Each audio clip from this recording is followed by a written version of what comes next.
बच्चों, सब बच्चे बस आज के टॉपिक्स में बता देती हूँ। आज हम ढेर सारे टॉपिक्स करेंगे। सबसे पहले आज की क्लास में हम थोड़े से क्वेश्चन सॉल्व करेंगे जो हमने कल टॉपिक्स पढ़े हैं। हमने कूलम्स लॉ के बारे में पढ़ा है, वेक्टर लॉ पढ़ा है और हमने सुपरपोजिशन पढ़ा है। उससे जेई में भी काफी क्वेश्चंस आपके पूछे गए हैं और वो जो टॉपिक है ना उसके साथ थोड़ी बहुत मैकेनिक्स कंबाइन करके बहुत सारे अलग अलग टाइप के क्वेश्चंस बन जाते हैं। पेंडुलम का क्वेश्चन बन जाता है, पेंडुलम को कहीं और प्लैनेट पे ले गए, वो एक क्वेश्चन बन गया। तो उस तरीके के भी थोड़े से क्वेश्चंस हम आज की क्लास में कवर करेंगे। उसके बाद हम इलेक्ट्रिक फील्ड पढ़ना शुरू कर देंगे। इलेक्ट्रिक फील्ड को समझेंगे, इलेक्ट्रिक फील्ड का मतलब क्या होता है उसको समझेंगे। इलेक्ट्रिक फील्ड और जो ये फोर्स होती है अट्रैक्शन और रिपल्शन की, उसके बीच में जो रिलेशन होता है, we will try to understand that and we will then understand superposition principle and also इन सब के भी हम क्वेश्चंस ढेर सारे सॉल्व करेंगे। ठीक है, आज की क्लास का continuous charge distribution last class में रह गया था। कॉन्टिन्यूअस चार्ज डिस्ट्रीब्यूशन वाला टॉपिक बेटा हम इलेक्ट्रिक फील्ड के साथ पढ़ेंगे। जब हम इलेक्ट्रिक फील्ड समझ लेंगे तो हमें कॉन्टिन्यूअस चार्ज डिस्ट्रीब्यूशन में सारे के सारे जो जैसे रिंग है, डिस्क है, आर्क है, इन सब के लिए इलेक्ट्रिक फील्ड और फोर्स का एक्सप्रेशन निकालना रहता है। तभी हम कॉन्टिन्यूअस चार्ज डिस्ट्रीब्यूशन का टॉपिक पढ़ लेंगे। ठीक है बेटा? Okay ma'am. ठीक है, अभी हम इस तरीके से पढ़ेंगे कि हमने फोर्स को समझ लिया, कूलम्स लॉ को समझ लिया। Now we will start understanding, we will start solving a lot of questions from that and we will start understanding what electric field is due to discrete charge distribution. उसके बाद जब हम continuous charge distribution पढ़ेंगे तो हमें field की भी properties सारी समझ में आ जाएंगी वहीं से। ठीक है बच्चों, चले फिर आज की क्लास शुरू करी जाए। Yes, ma'am. Very good. तो क्विकली एक बार रिकैपिचुलेट कर लेते हैं जो हमने पिछली क्लास में पढ़ा था। तो क्या होती है बेटा कूलम्स लॉ, क्या बताता है हमें फोर्स क्या होती है? Force between 2 point charges. Very good. Coulomb law tells us about force between 2 point charges और हमने देखा था कि अगर दोनों पॉइंट चार्जेस के बीच का आपको डिस्टेंस पता है तो आप फोर्स का मैग्नीट्यूड कितना लिख सकते हो? Magnitude of force comes out to be 1/4 pi epsilon nought into q1 q2 upon r square. Very good. अगर हम वैक्यूम की बात कर रहे हैं तो हम डायरेक्टली लिख सकते हैं 1/4 pi epsilon not q1 q2 upon r square. ठीक है, अगर यही चार्जेस हम किसी मीडियम में रख दें तो क्या होगा? एप्सिलॉन m हो जाएगा। ठीक है, एप्सिलॉन m हो जाएगा। और ये एप्सिलॉन m क्या होता है बेटा? रिलेटिविटी का भी यूज कर सकते हैं, k एप्सिलॉन बिल्कुल सही, बिल्कुल सही बोल रहे हो बेटा। यहाँ पर फिर हम एप्सिलॉन m के बारे में बात करते हैं और एप्सिलॉन n हमने देखा था कैसे लिख सकते हैं। Epsilon m is equal to epsilon nought multiplied by into epsilon r। Epsilon. ये एप्सिलॉन r क्या चीज है? Relative permittivity. Permittivity. Very good, बिल्कुल सही, ये हमारी रिलेटिव परमिटिविटी होती है। तो रिलेटिव परमिटिविटी की जो वैल्यू रहती है वो किसके बीच में होती है? It is between 1 to infinity। Very good, 1 to infinity के बीच में एप्सिलॉन आर कोई भी आपकी वैल्यू ले सकता है डिपेंडिंग ऑन कि उसकी वैल्यू वैक्यूम में जो परमिटिविटी है उससे कितनी ज्यादा है। और जब हम यहाँ पर अब फोर्स का एक्सप्रेशन लिखते हैं तो ये एक्सप्रेशन चेंज हो जाता है, हमारे पास आता है 1/4 pi epsilon nought epsilon r q1 q2 upon r square. ठीक है, is this okay guys? Yes ma'am. ठीक है, ये एप्सिलॉन आर को, ये जो रिलेटिव परमिटिविटी है, इसको काफी बुक्स में डाइलेक्ट्रिक कांस्टेंट भी लिखते हैं। उसको भी हम आगे जैसे जैसे चैप्टर पढ़ेंगे वो चीज भी हम समझते रहेंगे। तो इतना तो हमने कूलम्स लॉ में देखा था। उसके बाद हमने इसका वेक्टर फॉर्म भी देखा था। वेक्टर फॉर्म में क्या करते हैं? मैम r कैप को r vector divided by magnitude of r लिख देते हैं। k into q1 q2 by magnitude of r cube into r vector। Very good, बिल्कुल सही बोल रहे हो। ऐसे इसमें जब हम फोर्स लिखते हैं तो देखो यहाँ पे तो हमारे पास मैग्नीट्यूड था, तो इसको लिखने के हमारे पास दो तरीके हैं। एक तो हम ऐसे लिख सकते हैं k q1 q2 upon r square multiplied by r cap, है ना, एक इस तरीके से लिख सकते हैं। दूसरा आप एक और तरीके से इसको लिख सकते हो k q1 q2 r cube into r vector into r vector. तो दोनों के दोनों तरीके हमारे काम आते हैं। और फाइनल चीज जो हमने पिछली क्लास में पढ़ी थी वो हमने पढ़ा था सुपरपोजिशन प्रिंसिपल। ठीक है, ये वेक्टर फॉर्म में ये चीज समझ में आ गई थी कि R12 R21 क्या चीजें हैं?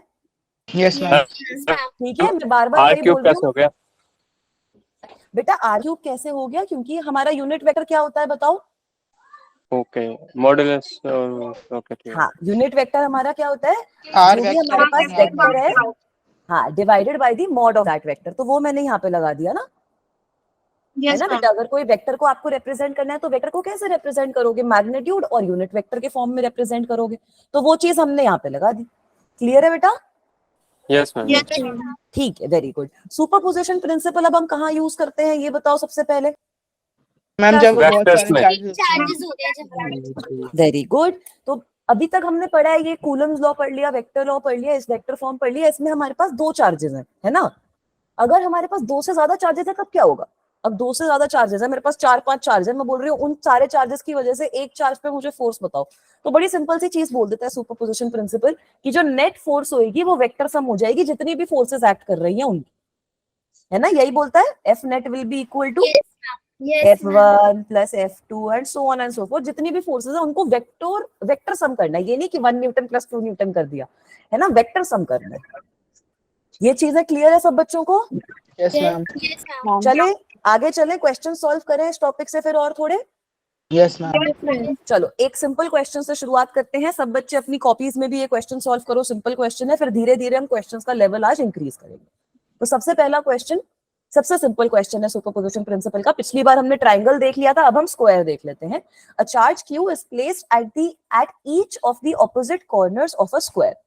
तो आपको एक स्क्वायर गिवन है यहाँ पर। इस क्वेश्चन में आपको क्या बोला है कि आपके पास एक स्क्वायर है, ठीक है, और एक स्क्वायर का दो कॉर्नर पे, दो जो ऑपोजिट कॉर्नर्स हैं उनपे हमने क्या प्लेस कर दिया है? उनपे हमने प्लेस कर दिया है चार्ज Q, ठीक है। इसको सब बच्चे ड्रॉ कर लेंगे अपनी कॉपी के अंदर कि हाँ हमने चार्ज Q प्लेस कर दिया है। ऑलराइट, बैटरी पे लगा लिया जाए लैपटॉप वरना मैं गायब हो जाऊंगी एकदम से।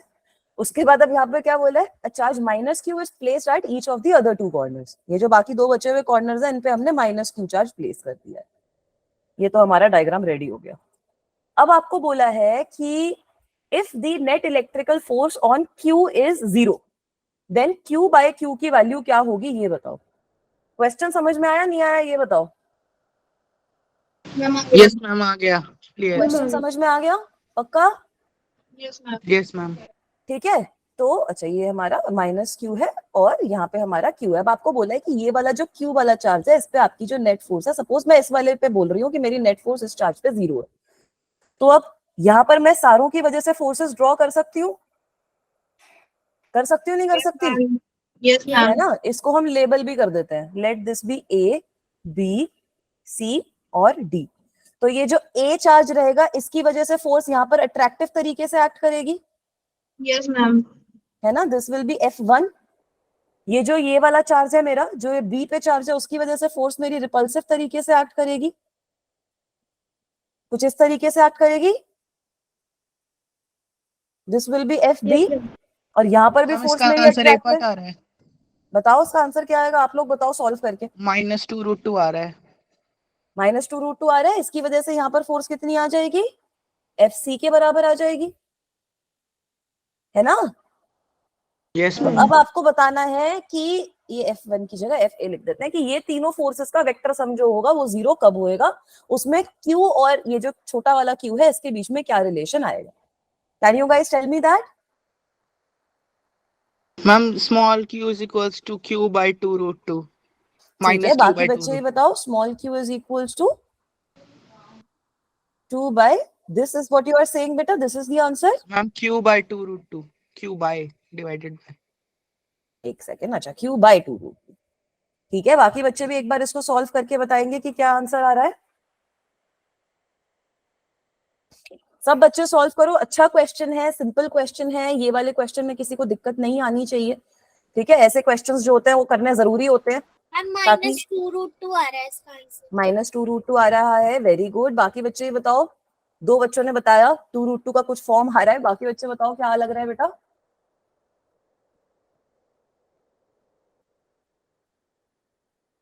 सोचो सोचो। चलो अब हम सॉल्व करें फिर इसको।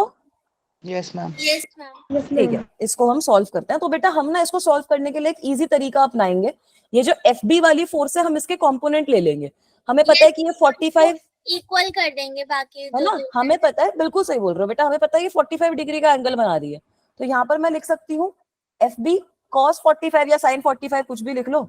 यहाँ पर आ जाएगा FB sin 45, आ जाएगा नहीं आएगा? Yes ma'am. ठीक है। तो अगर ये सारी फोर्सेस 0 है तो ये सब कुछ बैलेंस हो जाना चाहिए, यस मैम। है ना, तभी तो ये फोर्सेस 0 होंगी, वरना ये पॉसिबल ही नहीं है। So I can directly say that FA must be equal to FB cos 45 and I have to say this as well that C must be equal to FB sin 45। यहाँ पर किसी को कोई दिक्कत कोई परेशानी हुई? No, ma'am. No, नहीं ma'am. हुई? तो ठीक है, बस यहीं पे हम अब FA की वैल्यू कितनी होगी ये बताओ। What is the FB value of by root FA? 2. FB 1 by root 2. Very good, FB by root 2 आ जाएगी। FA की वैल्यू है कितनी? मैम Coulomb's माइनस law की से capital Q small q divided by r square.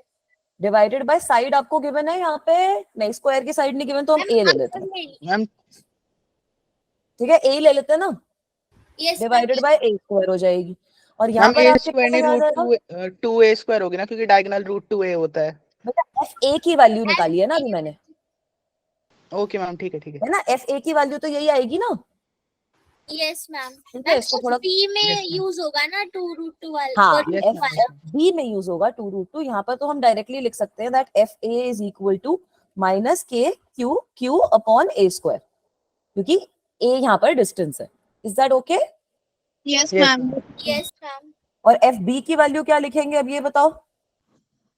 K ये Q1 capital Q square Q square. By root 2a का whole very square. Good, तो यहाँ पर एक तो पॉजिटिव आएगा, ऊपर से यहाँ पर ये जो Q और Q है Q स्क्वायर आ जाएगा। Yes, ma'am. Q square by 2a square. हाँ, डिवाइडेड बाय, अब डायगोनल की लेंथ कितनी होती है? Under Root root 2a। 2a. Very good, diagonal की लेंथ होती है √2a, तो जब इसका स्क्वायर करेंगे तो हमारे पास आ जाएगा 2a 2a स्क्वायर। square. ठीक यस है, अब मैं इसको यहाँ पर पुट इन कर सकती हूँ, Yes, ma'am. तो मेरे पास क्या आ जाएगा, FA की वैल्यू थी minus k Q upon A square must be equal to 1 by √2 times k q square Q upon square by 2. 2A square. 2a square. अब ठीक है, सब कुछ कट जाएगा, अब सब सिंपल हो गया Yes, मैथ्स ma'am. में। ये K से K कट गया, A स्क्वायर से A स्क्वायर कट जाएगा, एक एक Q Q से से एक एक Q Q कट जाएगा। तो डायरेक्टली जो Q होगा, कैपिटल Q जो होगा वो हमारे पास कितना आ जाएगा, minus of Minus Q. 2a. यही आ जाएगा ना Yes, ma'am. Answer. Yes, ma'am. Yes ma'am. ठीक है, तो हमें यही निकालना था कि Q अपॉन Q की क्या वैल्यू है, what is the value of capital Q upon small q, so that value will be equal to -2। Minus 2 under root 2. ठीक है, so we know Yes, that the ma'am. Correct option of this question is now equal A to part. A। Is that okay? तो जिन बच्चों ने answer बताया था बिल्कुल सही बताया, ये जो फर्स्ट आंसर भी बच्चों ने बताया था बिल्कुल सही बताया। क्लियर है बेटा ये क्वेश्चन कैसे हुआ? Yes, Yes, ma'am. अब इस तरीके से कोई भी क्वेश्चन आपको दे सकते हैं, कुछ भी चार्ज दे दिया, Q2 Q3 Q4 Q, सब में सेम ही आपको चीज करनी है ना। यहाँ पर तो क्या हुआ, ये FA FB वगैरह निकालना सिंपल है, हो सकता है 3 आ जाए, हो सकता है 4 आ जाए, टर्म तो कुछ भी आ सकती है। आप अपने वेक्टर के कंपोनेंट्स करके वेक्टर सम कर लो, आपका काम हो जाएगा। यहाँ पर किसी को कोई दिक्कत नहीं हुई वेक्टर वाली चीज में भी? Clear, ma'am. ठीक है, तो चलो अब अगले क्वेश्चन पर मूव करते हैं। बेटा ये भी अच्छा क्वेश्चन है, this is a question of JEE main. ठीक है, ये जेईई मेन का क्वेश्चन है, it is a good question. यहाँ पर थोड़ा सा डिस्प्लेसमेंट वगैरह की भी बात चल रही है, और आपको net force acting on the particle बतानी है कि किस चीज के प्रोपोर्शनल आएगी।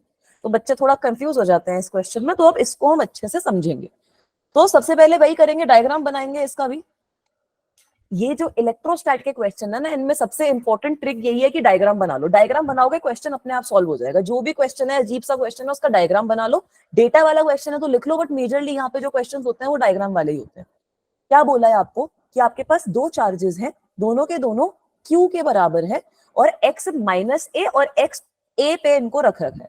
तो इसका मतलब है कि अगर मैं यहाँ पर एक एक्सिस सा ड्रॉ कर दूं, ठीक है, बड़े सा डायग्राम ड्रॉ कर दूं, ताकि डायग्राम में किसी को दिक्कत ना आए। सब लोग अपनी कॉपी में भी ये डायग्राम ड्रॉ कर लो। ये है माइनस एक्स एक्सिस, ये है प्लस एक्स एक्सिस। ये मेरा स्क्रीन पॉज हो गई है। स्क्रीन पॉज हो गई है, एक सेकेंड। स्क्रीन पॉज हो तो बताना बेटा, कुछ इंटरनेट में इशू आ रहा है इसमें, तभी आती है ये स्क्रीन। ठीक है, जबकि मेरा 5G लगा हुआ है घर पे, 5G के बाद भी ये दिक्कतें आ रही है, क्या होगा भारत का? ठीक है, आप लोगों के फोन में वाईफाई चलना शुरू हो गया जो 5G वाला आ रहा है? यस मैम, मेरे घर पे भी 5G है। नहीं मैम, 4G है। 5G का वाईफाई लगा हुआ है। मेरे पास में 5 तो 5G का लगा हुआ है। नेटवर्क मेरे फोन में 5G वाला आना शुरू हुआ नहीं है, ना 4G ढंग से आ रहा, ना 5G ढंग से आ रहा, कुछ ढंग से नहीं हो रहा। तो कुछ नहीं होता, चला लेंगे काम, क्या कर सकते हैं। अब देखो ये हमने बढ़िया सा बना दिया एक्सेस। अब यहाँ पर आपने दो चार्ज रख दिए हैं, दोनों का मैग्नीट्यूड आपको इक्वल गिवन है, दोनों आपको Q और Q के बराबर गिवन है। ठीक है, both of these charges are kept a distance apart. This is what is given to you. हमें माइनस ए से क्या करना है, दोनों के दोनों चार्जेस को, एक को माइनस ए पे रख दिया, एक को इस पे रख दिया, मतलब दोनों के दोनों ए डिस्टेंस अपार्ट, ए दूर है ओरिजिन से। Is this okay? Yes, ma'am. अब आपको Yes, क्या ma'am. बोला है, एक रैंडम कोई पार्टिकल है जिसका मास है m के बराबर और उस पे चार्ज जो है वो है q/2 के बराबर, ठीक है। उसको आपने ओरिजिन पे प्लेस करा, यहाँ पर आपने एक पार्टिकल प्लेस करा, ये ब्लू वाला पार्टिकल सबको विजिबल है, Yes, ठीक है। ma'am. ये Yes, पार्टिकल ma'am. आपने यहाँ पर प्लेस करा और इसको एक छोटी सी डिस्प्लेसमेंट दे दी, ठीक है। इसको आप कहीं यहाँ पर ले गए, तो ये वाला जो पार्टिकल है ये है हमारा q/2 पार्टिकल, ब्लू वाला जो पार्टिकल है इसको आपने कुछ डिस्प्लेसमेंट दे दी, डिस्प्लेसमेंट की वैल्यू भी आपको बोल रखी है y के बराबर है। आपसे पूछा है कि बता दो कि इस पार्टिकल पे जो फोर्स लगेगी वो किस चीज के प्रोपोर्शनल होगी। डायग्राम समझ में आया, क्वेश्चन समझ में आया, Yes, ma'am. ठीक है। तो कैसे करेंगे इसको? डिस्प्लेसमेंट किस तरफ की है? डिस्प्लेसमेंट का मतलब होता है बेटा ऊपर उसको जरा सा खींच लिया, ठीक है। ऊपर मान लो, नीचे मान लो, फोर्स में कोई डिफरेंस नहीं आएगा, फोर्स आपकी एक ही डायरेक्शन में प्रोपोर्शनल आएगी, बट हम अपने कन्वेंशन के हिसाब से उसको ऐसे मान लेते हैं, ठीक है। तो अब यहाँ पर क्या हो रहा है, कुछ इस तरीके से ट्रायंगल कंप्लीट करती हूँ क्योंकि फोर्स ऐसे ही लगेगी। फोर्स निकाल सकते हैं हम, फोर्स किस तरीके से लगेगी, इस वाले पार्टिकल की वजह से इस पे कैसे फोर्स लगेगी, रिपल्सिव फोर्स। Yes, ma'am. तो कुछ इस तरीके से फोर्स लग जाएगी यहाँ पर F, Yes, ma'am. और वही सेम फोर्स इस पार्टिकल की वजह से भी लगेगी। फोर्स तो सेम ही लगेगी, डिस्टेंस दोनों का Yes, सेम है, ma'am. पार्टिकल्स का मैग्नीट्यूड दोनों का सेम है। इन दोनों के बीच में डिस्टेंस कैसे लिखोगे, हाइपोटेन्यूज का Under root निकाल a सकते हैं, square plus y square. y² plus a square का अंडर रूट, यहाँ पर भी Y under root of square y plus a square plus a square, ठीक है। Is this okay? Yes, ma'am. Yes, ma'am. Now let me say that this angle is theta. Can you see which angle I am talking about? Yes, ma'am. Yes. Yes, ma'am. तो मैं एक और चीज बोल सकती हूँ कि ये जो फोर्स होंगी ये भी थीटा एंगल ही बनाएंगी, Yes, ma'am. Yes. ठीक है। अब हम सारी की सारी चीजें कैलकुलेट कर सकते हैं। यहाँ तक डायग्राम समझ में आया, अब हमें फोर्स का एक्सप्रेशन निकालना है। यहाँ तक सबको डायग्राम क्लियर है? Yes, ma'am. Yes, ठीक है, ma'am. जेई का क्वेश्चन है, अच्छे से समझ लो, इसी तरीके के क्वेश्चन आएंगे पेपर में भी तुम्हारे। चलो अब यहाँ पर हमारे पास क्या आ गया, अब यहाँ पे हमें वेक्टर सम करना है। फिर से वेक्टर सबसे इंपॉर्टेंट चीज है जो तुमने अभी तक सिलेबस में पढ़ा है ना। हमारे पास आ गई दो फोर्सेस, मैं दोनों को अभी एफ ही लिख रही हूँ, बाद में दोनों की वैल्यूज डाल देंगे क्योंकि दोनों की वैल्यू सेम है, और ये दोनों फोर्सेस एंगल बना रही है थीटा का। तो मैं इसके कंपोनेंट ले सकती हूँ, Yes, ma'am. कंपोनेंट Yes, ले ma'am. सकते हैं Yes, ma'am. पक्का? Yes, ma'am. ठीक है, तो दोनों के जो कंपोनेंट ले लो भाई। हॉरिजॉन्टल है वो तो कैंसिल आउट ही हो जाएंगे ना। बिल्कुल सही बोल रहे हो, ये हॉरिजॉन्टल वाला कंपोनेंट हमारा कैंसिल आउट हो जाएगा। यहाँ पर मैं इसको क्या लिखूं, एफ कॉस थीटा है ना ये, Yes, ma'am. और ये वाला जो मेरा कंपोनेंट है F ये cos. है, ये भी एफ कॉस थीटा है। तो ये एफ कॉस थीटा वाले कंपोनेंट तो कैंसिल आउट ही हो जाएंगे ना। Yes. Yes, ma'am. हो रहे हैं, नहीं हो रहे? Add हो जाएंगे. बिल्कुल सही बोल रहे हो। और यहाँ पर जो हमारा साइन थीटा वाला कंपोनेंट होएगा, 2f sin theta. हाँ, एफ साइन थीटा वाला जो कंपोनेंट है वो हमारा ऐड हो जाएगा। तो नेट फोर्स कितनी है यहाँ पर जो एक्ट कर रही है? 2f. 2f sin Sin theta. theta. Net Vertical force, direction. Very good, net force will B 2f sin theta. Sin theta. ठीक है, अब हम इस पे अपना ऑपरेशन करना शुरू करते हैं। 2 मल्टीप्लाइड बाय फोर्स की वैल्यू कितनी होगी, डायग्राम से बताओ देखकर, फोर्स की क्या वैल्यू आएगी? K into q square by 2 a square plus y square into sin theta. Very good. तो एक तो k तो आएगा ही। अब K एक चार्ज की, square by 2 square. Very good, एक चार्ज की वैल्यू q गिवन है, दूसरे चार्ज की q/2 गिवन है, डिवाइडेड बाय लेंथ कितनी आएगी बेटा? A square plus y Under root square a under square root. plus y square. Very good, length हमारी आ जाएगी ये इस वाले I got एक्सप्रेशन you. से, है ना, इस वाले एक्सप्रेशन से लिखेंगे ना लेंथ को हम। Yes, ma'am. तो Y यहाँ से square हम plus a लिखेंगे square. Y square plus a square, क्योंकि हम स्क्वायर कर देते हैं तो Y square plus a square ही रह जाएगा। अब ये किससे मल्टीप्लाइड है? साइन थीटा से। यहाँ से साइन थीटा की वैल्यू निकाल सकते हैं? Yes, ma'am. Y upon under root of Y y by square plus y a square. square by a square. Y upon under root में y square Y plus a by square. A square. A square. ठीक है, very good. तो यहाँ sir अब मैं force का expression क्या लिख सकती हूँ, ये 2 से 2 हटा देते हैं, तो ऊपर मेरे पास कुछ आ जाएगा k q K स्क्वायर square into y y upon upon under root of, नहीं अंडर रूट तो हो गया 1/2, और ये y square plus a square आ गया। तो यहाँ पे मैं y कुछ square ऐसा plus लिख a सकती हूँ, square Y raised to square power plus 3 by a 2. square power 3/2. Very good, y square plus a square, ऐसे मैथ स्ट्रॉन्ग होनी बड़ी जरूरी है। Y square plus a square raise to the Raised to the power power 3 3 by by 2. 2। ठीक है, ये बिल्कुल सही आपने बोला, ये हमारे पास फोर्स का फाइनल एक्सप्रेशन आ गया। अब हमें ना क्वेश्चन में एक चीज गिवन है that y is very very small as compare to a. Is this okay? Can you guys see this thing that it is given to us? Yes, ma'am. Very good. तो क्योंकि ये जो y की value है ये इतनी छोटी आप लोगों को गिवन है, तो अब आप क्या करोगे? इसको नेग्लेक्ट कर दो. एक रिस्पेक्ट में नेग्लेक्ट कर हाँ, देंगे। ये जो नीचे वाला पार्ट है इसमें से आप इसको डायरेक्टली निग्लेक्ट कर सकते हो. तो हमारे पास फोर्स फिर डायरेक्टली प्रोपोर्शनल आ जाएगी y को. Is that okay? Yes, ma'am. Yes, ma'am. ठीक है, हो गया ये क्वेश्चन भी solve. Yes, ma'am. Yes, simple ma'am. है, Yes, ma'am. है ना? तो इस तरीके से हम इस लास्ट क्वेश्चन वाला को पार्ट करोगे तभी भी. लास्ट वाले पार्ट में बेटा मैं क्या कर रही हूँ, मैं बोल रही हूँ कि यहाँ पर y की वैल्यू मुझे बहुत छोटी गिवन है. तो ये since it is given to me, since y is much much smaller than a, तो अगर मैं यहाँ से a स्क्वायर वाला जो पार्ट है वो कॉमन ले लूं तो मेरे पास क्या आ जाएगा? 1 plus y square upon a square. Can you see that? y square plus a square को मैं कैसे लिख सकती हूँ? a square into 1 plus y square upon a square. Yes, ma'am. तो ये तो बहुत छोटा है ना, छोटा है, तो ये निग्लेक्ट कर दो. तो मेरे पास फाइनल जो फोर्स का एक्सप्रेशन आएगा वो कुछ इस तरीके से आ जाएगा, k q square Y upon ए स्क्वायर 3/2, तो मतलब a क्यूब. ठीक है, so we can see that this net force is coming out to be directly proportional to y. समझ में आया सबको? Yes, ma'am. पक्का? Yes, ma'am. Yes, सिंपल था. ma'am. Yes, ma'am. ठीक है, तो ये अच्छा क्वेश्चन है. This is actually a very good question. ऐसे क्वेश्चंस आपके आते भी हैं, पूछे भी जाते हैं. ठीक है, ये 2013 का क्वेश्चन है. इसी के तरीके से जैसा ये क्वेश्चन हमने सॉल्व किया है उसी में एक छोटी सी चीज और ऐड करके आपका 2021 में आया है. तो ये क्वेश्चन पढ़ो, बड़ा कॉम्प्लिकेटेड लगेगा आप लोगों को देखने में. आप बोलोगे कि क्या करवा दिया मैम, ये एकदम से क्यों करवा दिया ऐसा हमारे साथ. क्वेश्चन एक बार रीड करो, लग रहा है कि कुछ अजीब है. मतलब अगर ऐसा जेई के पेपर में आ गया मैम तो हमारे को मुश्किल तो होगी, ये क्वेश्चन शायद हम कर नहीं पाएंगे. कर पाओगे नहीं कर पाओगे? सेम ही क्वेश्चन है, बस इसमें बोल दिया एसएचएम एग्जीक्यूट करेगा. बिल्कुल सही आपने बोला, यहाँ पर एसएचएम एग्जीक्यूट करेगा. यहाँ पर इन लोगों ने क्या किया बेटा, पिछला क्वेश्चन जो था वो आपका प्योरली इलेक्ट्रोस्टैटिक से था. इस क्वेश्चन में इन लोगों ने जो आपका 11th का कॉन्सेप्ट ऑसिलेशन वाला है वो ऐड कर दिया है ना. यहाँ पर ये इन्होंने डिफरेंस किया, इसलिए ये क्वेश्चन थोड़ा सा ट्रिकियर साइड पे आ गया. क्योंकि ये जो इलेक्ट्रोस्टैटिक्स वाला चैप्टर है ये बड़ा ही इंटरेस्टिंग है. इसमें मैं एसएचएम घुसा सकती हूँ, इसमें मैं वो टेंशन वगैरह वाले कॉन्सेप्ट घुसा सकती हूँ. अगर मैं किसी चार्ज को स्ट्रिंग से बांध दूं तो टेंशन का कॉन्सेप्ट आ जाएगा, है ना. हम कुछ भी कर सकते हैं इस चैप्टर में, और इसी का फायदा उठाकर लोग आपको अजीब अजीब क्वेश्चन दे देते हैं. बट ये क्वेश्चन भी बहुत सिंपल तरीके से हम सॉल्व कर लेंगे. जैसे पिछला वाला क्वेश्चन किया था सेम तरीके से हम ये वाला क्वेश्चन सॉल्व करेंगे. ठीक है, अब यहाँ पर भी आपको वही सेम चीज बोली है कि दो इलेक्ट्रॉन्स को एक डिस्टेंस पे फिक्स कर दिया है ना. ये दो आपके इलेक्ट्रॉन्स हैं, एक इलेक्ट्रॉन दूसरा इलेक्ट्रॉन. ठीक है, इसको हमने एक डिस्टेंस पे फिक्स कर दिया और डिस्टेंस भी आपको गिवन है 2d के बराबर. तो मतलब d और d में दो तरीके से इसको डिवाइड कर सकते हैं, कर सकते हैं. Yes, ma'am. ठीक है, अब जैसा पिछले क्वेश्चन में बोला था सेम एग्जैक्ट चीज यहाँ पर हो रही है कि एक प्रोटॉन को यहाँ पर सेंटर पे रखा गया. Now the difference is that the charges are opposite. तो फोर्स आपकी ऑपोजिट डायरेक्शन में एक्ट करेगी, और कुछ डिफरेंस नहीं है पिछले क्वेश्चन से इस क्वेश्चन में. अब क्या बोला है कि एक प्रोटॉन को हमने इधर रखा और डिस्प्लेसमेंट कर दी. ठीक है, मिड पॉइंट को हमने डिस्प्लेसमेंट कर दिया perpendicular to the line joining the two fixed charges. मतलब आपने परपेंडिकुलर डायरेक्शन में डिस्प्लेसमेंट करी है. तो अब हो सकता है मेरा प्रोटॉन कुछ इधर पहुंच गया,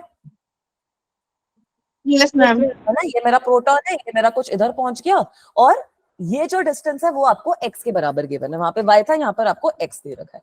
बोल रही हूँ एग्जैक्टली सेम क्वेश्चन है. आपको ये बोला है कि प्रोटॉन, आपका ये जो प्रोटॉन है it will execute simple harmonic motion. बस आपको मुझे बताना है कि यहाँ पर फ्रीक्वेंसी की क्या वैल्यू होगी. Is that okay? Is that okay? Yes, ma'am. तो सबसे पहले बताओ, ये सिंपल हार्मोनिक मोशन एग्जीक्यूट करेगा? ये पिछले वाले केस में सिंपल हार्मोनिक मोशन आ रहा था. No, ma'am, ma'am, उसमें difference No, ma'am. क्योंकि वो सेम चार्ज था. बेटा यहाँ सिंपल हार्मोनिक मोशन की कंडीशन क्या होती है? हम करेगा क्योंकि y के डायरेक्टली प्रोपोर्शनल है फोर्स. सिंपल हार्मोनिक मोशन की Ma'am, कंडीशन, kx होना चाहिए ना, डायरेक्टली प्रोपोर्शनल. हाँ वो तो नेगेटिव तो ठीक है ना, वो नेगेटिव डाल देंगे. नेगेटिव हमने नहीं डाला है, बट माइनस का मतलब खाली ये कि रिस्टोरिंग फोर्स ऑपोजिट डायरेक्शन में एक्ट कर रही है. वो तो अगर आपकी चार्जेस में इलेक्ट्रोस्टैटिक फोर्स है तो रिस्टोरिंग फोर्स ऑपोजिट डायरेक्शन में एक्ट कर जाएगी, उसमें थोड़ी कोई डिफरेंस है, बट कर तो वो एक्स के या फिर वाई के डायरेक्टली प्रोपोर्शनल हो रहा है ना, तो इन केसेस में आपका एसएचएम परफॉर्म होता है। अब बस इसमें आगे जाकर हमें क्या करना है, एसएचएम की कंडीशन क्या होती है, एफ इज इक्वल टू के एक्स होना चाहिए। Yes. माइनस को 1 मिनट के लिए अगर मैं भूल जाऊं, के को याद है एम ओमेगा स्क्वायर एक्स के टर्म्स में लिखते हैं, यस मैम। याद है ऐसा कुछ करते हैं कि हाँ इसको मैम एम ओमेगा स्क्वायर के टर्म्स में लिखते हैं, है ना? Yes, ma'am. Yes, तो ma'am. अगर मैं फोर्स का एक्सप्रेशन निकाल लूं और वहां से मेरे को अब y की वैल्यू पता चल जाए, x की वैल्यू पता चल जाए, मतलब जैसे यहाँ पर भी मेरा y अलग में अगर कर दूं तो मेरे पास k की वैल्यू आ गई ना, k Q square upon 8 cube के तरीके से, Yes, तो ma'am. वही मुझे यहाँ पर भी करना है, k की वैल्यू निकालनी है, ओमेगा मेरे पास ऑटोमेटिकली आ जाएगा। ठीक है, तो वही चीज हम यहाँ पर करेंगे, ओमेगा की वैल्यू हो जाती है under root of k by m, तो वो चीज हम यहाँ पे लगाकर ओमेगा की वैल्यू निकाल लेंगे। क्वेश्चन सब लोग एक बार सॉल्व करने की ट्राई करोगे? सेम क्वेश्चन है जो हमने पिछले वाले एग्जांपल में करा है। मैम ओमेगा तो आ गया लेकिन एंगुलर फ्रीक्वेंसी गलत आ रही है, फिर पता नहीं कैसे। चलो ठीक है, फिर हम कैलकुलेट करते हैं इसको साथ में। ये मेरा प्रोटॉन है, ठीक है, ये मेरा प्रोटॉन है। यहाँ पर क्योंकि ये क्यू के टर्म में है तो हम भी इसको ना क्यू के टर्म में ही ले लेंगे, कि मान लो ये भी क्यू है, ये भी आपका क्यू है, ये आपका नेगेटिव क्यू है, मतलब दोनों आपके ये नेगेटिव क्यू है, ये आपका पॉजिटिव क्यू है, तो इसकी वजह से फोर्स जो है वो अट्रैक्टिव फोर्स बनेगी। तो एक फोर्स ऐसे एक्ट करेगी और दूसरी फोर्स ऐसे एक्ट करेगी। Yes, ma'am. Is this okay? फिर से Yes, वही ma'am. चीज होगी, फिर से वही चीज होगी जो ये थीटा वाली चीज है, this will be equal to theta, this will be equal to theta, this is और theta, this horizontal is, component cancel हो जाएंगे. हाँ हॉरिजॉन्टल कंपोनेंट जो होगा वो आपका कैंसिल आउट हो जाएगा। तो अब अगर मैं अगले पेज पे चलूं, मेरे पास फिर से वही सेम सिचुएशन आ गई है, बस अब जो फोर्सेस है वो नीचे बन रही हैं। ठीक है, थोड़ी ज्यादा नीचे बन गई है। डायग्राम ड्रॉ करने बड़ी मेहनत का काम होता है। आप लोग भी बोलते होंगे कि फिजिक्स में मैथ्स भी आ गई, डायग्राम भी ड्रॉ करो, इतनी मेहनत है ना। ये थीटा थीटा हो गए, ये एफ हो गया, तो अब वही सेम चीज होगी कि मैम हॉरिजॉन्टल कंपोनेंट्स तो कैंसिल आउट हो जाएंगे, एफ कॉस थीटा तो गया, है ना, एफ साइन थीटा, और दोनों का जो साइन थीटा 2f वाले sin कंपोनेंट है, theta. वेरी गुड, दोनों का जो साइन थीटा कंपोनेंट है वो ऐड हो जाएगा। तो एफ रिस्टोरिंग जो है ये मेरी, it will be equal to 2f sine theta. Can I do this? Yes Yes, ma'am. ma'am. यही तो रिस्टोरिंग फोर्स है ना जो एक्ट कर रही है इस सिस्टम में, यस मैम। Yes, ma'am. है ना। अब ये F की वैल्यू हम लिख सकते हैं, F की वैल्यू आप क्या लिखोगे, दोनों के चार्जेस को मल्टीप्लाई कर देंगे, k into e square upon d square plus x square under root का होल स्क्वायर। वेरी गुड, बिल्कुल सही बोल रहे हो, के क्यू स्क्वायर एक तरीके से आ जाएगा, के क्यू स्क्वायर ही तो होगा, Yes, ma'am. Yes ma'am. है ना, k q square divided Square by Under d root square. d square D plus square under plus root x of, square की value Under 3 x by 2. square plus d square very good, under root of x square plus d plus square d का whole square. Square, whole square भी तो आएगा, Yes, ma'am. yes ma'am आएगा नहीं आएगा। तो अब यहाँ से साइन थीटा की वैल्यू भी आप लिख सकते हो, जैसे पिछले केस में हमने लिखी थी, साइन Yes, थीटा की ma'am. वैल्यू क्या आ जाएगी, X by x, root x square plus d square. हाँ x upon root of x square X plus d square plus square, d square. X upon under root of x square plus d square. तो फिर से मेरे पास ma'am restore, हाँ बेटा, ma'am अगर आप sine theta को ये वैल्यू ना लिख के सीधे ये बोल दे कि क्वेश्चन में गिवन है जो डिस्प्लेसमेंट है वो बहुत छोटी है, तो हम साइन थीटा थीटा के इक्वल हो जाएगा ना, तो ओमेगा की वैल्यू डायरेक्टली आ जाएगी। हाँ वैसे भी कर सकते हो, बट फिर ना यहाँ से क्या होता है, आप इस पॉइंट पे अप्रोक्सीमेशन मत लगाओ, इस पॉइंट पे अप्रोक्सीमेशन लगाने का फायदा नहीं है, आपका ये जो एक्स वाला फैक्टर है उसमें भी आपको दिक्कत आएगी। ठीक है, फिर आपको क्योंकि फिर एंगल कैलकुलेट करना पड़ेगा कि थीटा के भी अगर इक्वल है तब भी आप उसको फिर एक्स अपॉन समथिंग तो लिखोगे ना, यस मैम। समझ रहे हो। तो फिर बेटर है कि इस तरीके से कर लो, वरना अगर आपको वो कंफर्टेबल लगता है तो वैसे भी कर सकते हो, यहाँ पर हम बाद में अप्रोक्सीमेशन लगा देते हैं। ठीक है, तो Okay, ma'am. Restoring Yes, force ma'am. कितनी हो जाएगी, 2k 2k q q square square x x square plus d square 3/2 raised to the multiplied power by 3 x. by 2. ठीक है, अब यहाँ पर फिर से हम यही बोलेंगे कि क्योंकि x की वैल्यू बहुत छोटी है as compare to d, so I can approximate this. ये थोड़ा कलर अलग हो गया, मेरे को ऐसे कलर्स यूज करने का थोड़ा शौक है, अगर किसी को लग रहा हो तो बताना कि नहीं मैम व्हाइट से ही पढ़ा दो। ठीक है, तो रिस्टोरिंग फोर्स जो होगी, अगर हम वो हमारी कंडीशन यूज कर लेंगे, it will B 2k Q 2k square q square x upon d cube. Upon D cube. यहाँ तक सबको क्लियर है? Yes, ma'am. Yes ma'am. ठीक है, तो रिस्टोरिंग फोर्स को अगर मैं एप्सिलॉन नॉट के टर्म्स में लिखूं, k की जगह 1/4 पाई एप्सिलॉन नॉट आ जाएगा. So I can Yes, right ma'am. It as q square x divided by what? 2 pi epsilon naught. 2 pi epsilon naught dq. ठीक है, तो अब ये वाला जो पूरा पार्ट है ये मेरा k के बराबर होएगा. Yes, ma'am. इसको हम k प्राइम बोल देते हैं. हमें पता है क्योंकि f is equal to k prime x होता है फॉर SHM, राइट? Yes, तो ma'am. ओमेगा की वैल्यू कितनी हो जाएगी? Under root of k prime upon m. यहाँ से ओमेगा की वैल्यू आ जाएगी. ओमेगा की वैल्यू आपकी आ जाएगी, यहाँ से नहीं आएगी बताओ? हाँ चाहिए ma'am. Under root of k square upon 2 pi epsilon naught m dq. ये कुछ अजीब सी आपकी वैल्यू ऑफ ओमेगा आ गई. ठीक है, यहाँ पे डी क्यूब भी डालना है, डी क्यूब नहीं डाला मैंने.